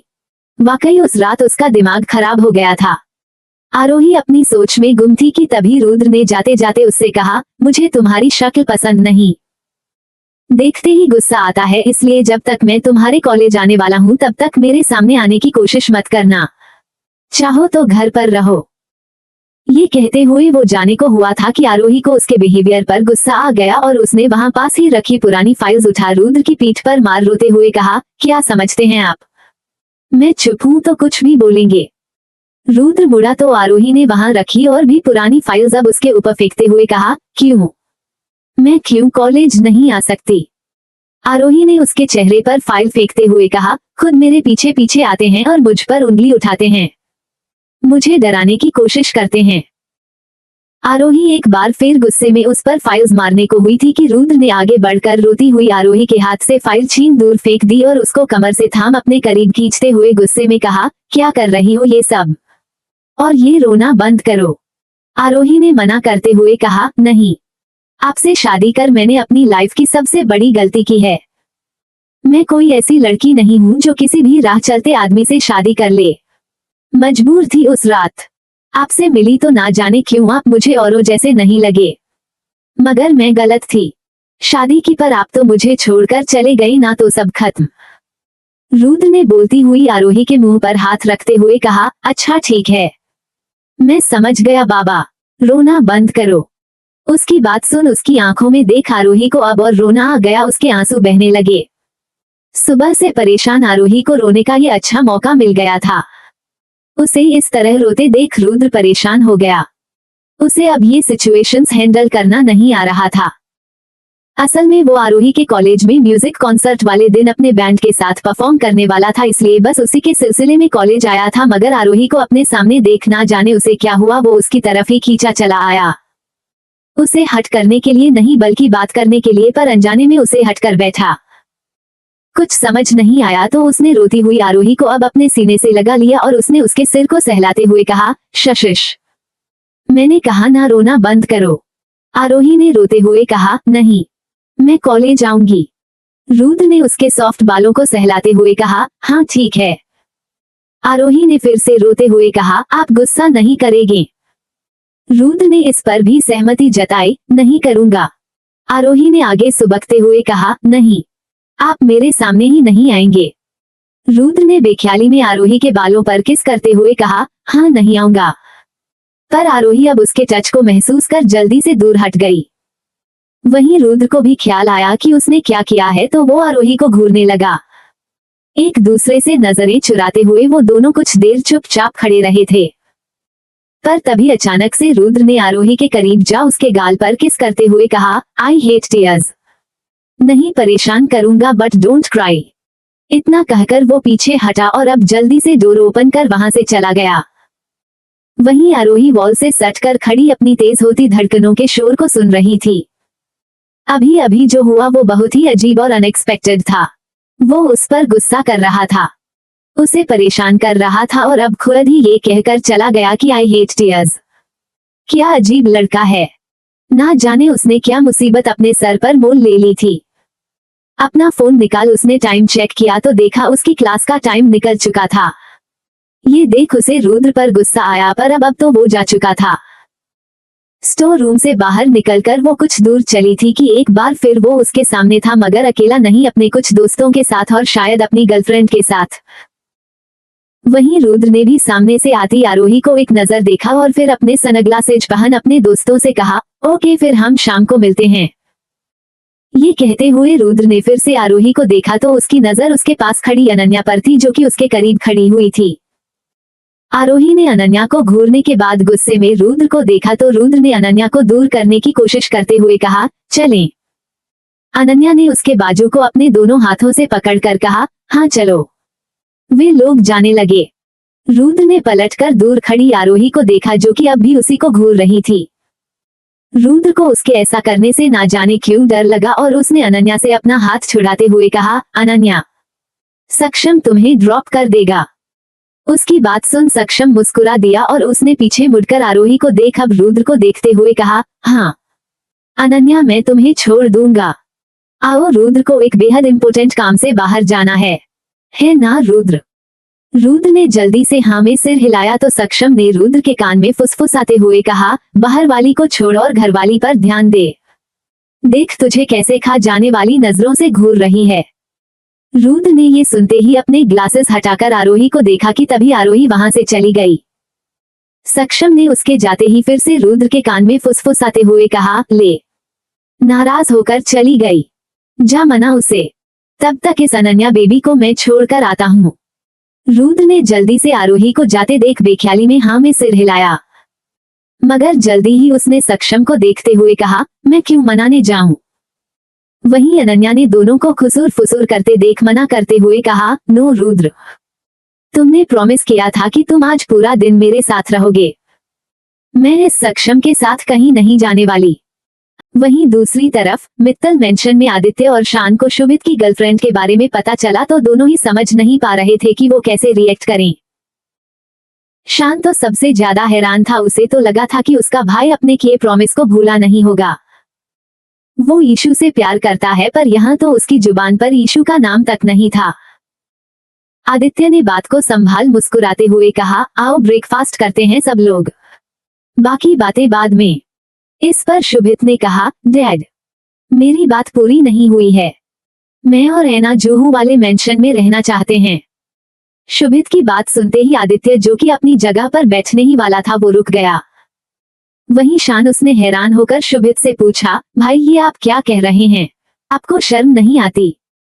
शुभित की बात सुनकर आदित्य अपनी जगह पर बैठ गया और उसने बेहद नरमी से कहा, हम कब जा रहे हो?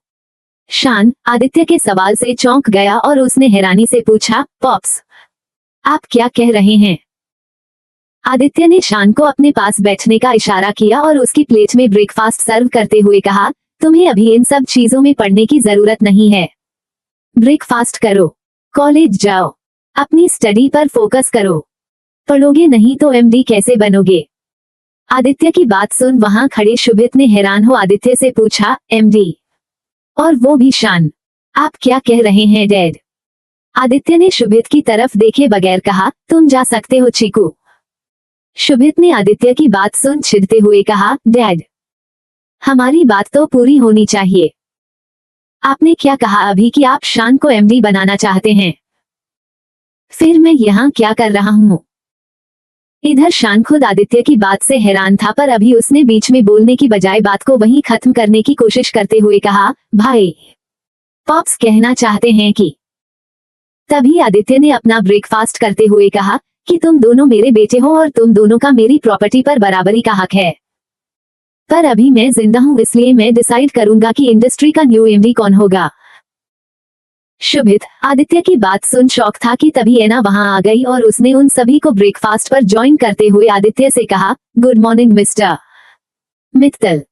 आदित्य ने मुस्कुराते हुए कहा, गुड मॉर्निंग स्वीट हार्ट।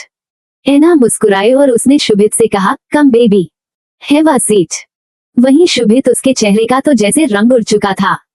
उसने फिर भी खुद को नॉर्मल दिखाने की कोशिश करते हुए आदित्य से कहा, डैड हम पार्टी के बाद शिफ्ट हो जाएंगे। आदित्य ने इस पर मुस्कुराते हुए कहा, कैसी पार्टी? अब कोई पार्टी नहीं होगी, पार्टी तुम्हारे इंडिया वापस आने और तुम्हारे एमडी बनने की खुशी में देना चाहता था, बट अब मैंने अपना फैसला बदल लिया है। ये सुनते ही शुभित को दूसरा झटका लगा। वहीं उसके पास बैठी ऐना भी उसे देखने लगी, समझने की कोशिश करने लगी कि आखिर बात क्या है। ब्रेकफास्ट होते ही शान और आदित्य वहां से जा चुके थे। वहीं शुभित उसे समझ नहीं आ रहा था कि ये हो क्या गया। इधर आदित्य अपने आलीशान रूम में वॉल पर टंगी एक बड़ी सी फोटो के सामने खड़ा हुआ था। ये फोटो शुभी और उसकी थी, उनके पहले करवा चौथ की फोटो। लाल रंग के लहंगे में वो बला की खूबसूरत लग रही थी। आदित्य का ये डेली का रूटीन था कि वो ऑफिस जाने से पहले कुछ देर तक बस शुभी को निहारते रहता था। कुछ देर बाद आदित्य अपने क्लोसेट रूम की तरफ बढ़ गया और उसने अपना वार्डरोब ओपन कर अपने वॉच के कलेक्शन को खोलकर रख दिया, जिसमें एक से बढ़कर एक महंगी वॉच का कलेक्शन था। आदित्य ने उसमें से एक वॉच निकालकर अपनी रिस्ट पर पहनी कि तभी उसे शान की आवाज सुनाई दी। शान ने अपने पापा से कहा, pops I want to talk to you. Aditya ने रेडी होते हुए कहा, I know very well what you want to talk about, but फिलहाल के लिए मैं कोई बात नहीं करना चाहता, किसी भी बारे में। शान ने ये सुन आदित्य के सामने खड़े होकर कहा, पॉप्स भाई के साथ आप गलत कर रहे हैं। आदित्य ने इस पर मुस्कुराते हुए कहा, रियली? बहुत फिक्र है तुम्हें अपने भाई की, पर उसे तो नहीं है तुम्हारी, ना मेरी। शान कुछ कहता उससे पहले आदित्य ने अपने फोन को अपने हाथों में लेकर पूछा, वैसे आजकल ईशू नहीं आ रही, बात क्या है? तुम दोनों में फिर झगड़ा हुआ क्या? शान ने इस पर झट से मना करते हुए कहा, नो पॉप्स, मैं क्यों करूंगा उससे झगड़ा। आदित्य ने इस पर हंसते हुए कहा, हम करना भी नहीं चाहिए, भाभी माँ समान होती है। आदित्य की बात सुन शान ने बेख्याली में हाँ कहा कि उसे जैसे कुछ समझ आया और उसने जल्दी से आदित्य से कहा, पॉप्स आदित्य ने शान के गाल खींचते हुए कहा, बेटा मैं भी तुम्हारा बाप हूँ, सब जानता हूँ। इस पर शान हंस दिया और आदित्य के गले लग गया। शान बिल्कुल शुभी के जैसा था, भोला अपने पॉप्स, अपने भाई के लिए बिना सोचे समझे कुछ भी कर सकता था। आदित्य ने अपने दोनों बेटों को ऑस्ट्रेलिया भेजना चाहा था, पर शान वो आदित्य को अकेला छोड़कर कहीं नहीं गया। आगे स्टोरी और भी इंटरेस्टिंग है, आपको बहुत मजा आने वाला है, तो इसका नेक्स्ट एपिसोड देखना बिल्कुल ना भूले और चैनल को अपने प्यारे प्यारे हाथों से लाइक और सब्सक्राइब कर लें और अपने दोस्तों को शेयर करना बिल्कुल ना भूले और अपना प्यार भरा कमेंट जरूर करें और दोस्तों कम से कम 200 लाइक का टारगेट पूरा कर दें। मिलते हैं नेक्स्ट एपिसोड में, धन्यवाद।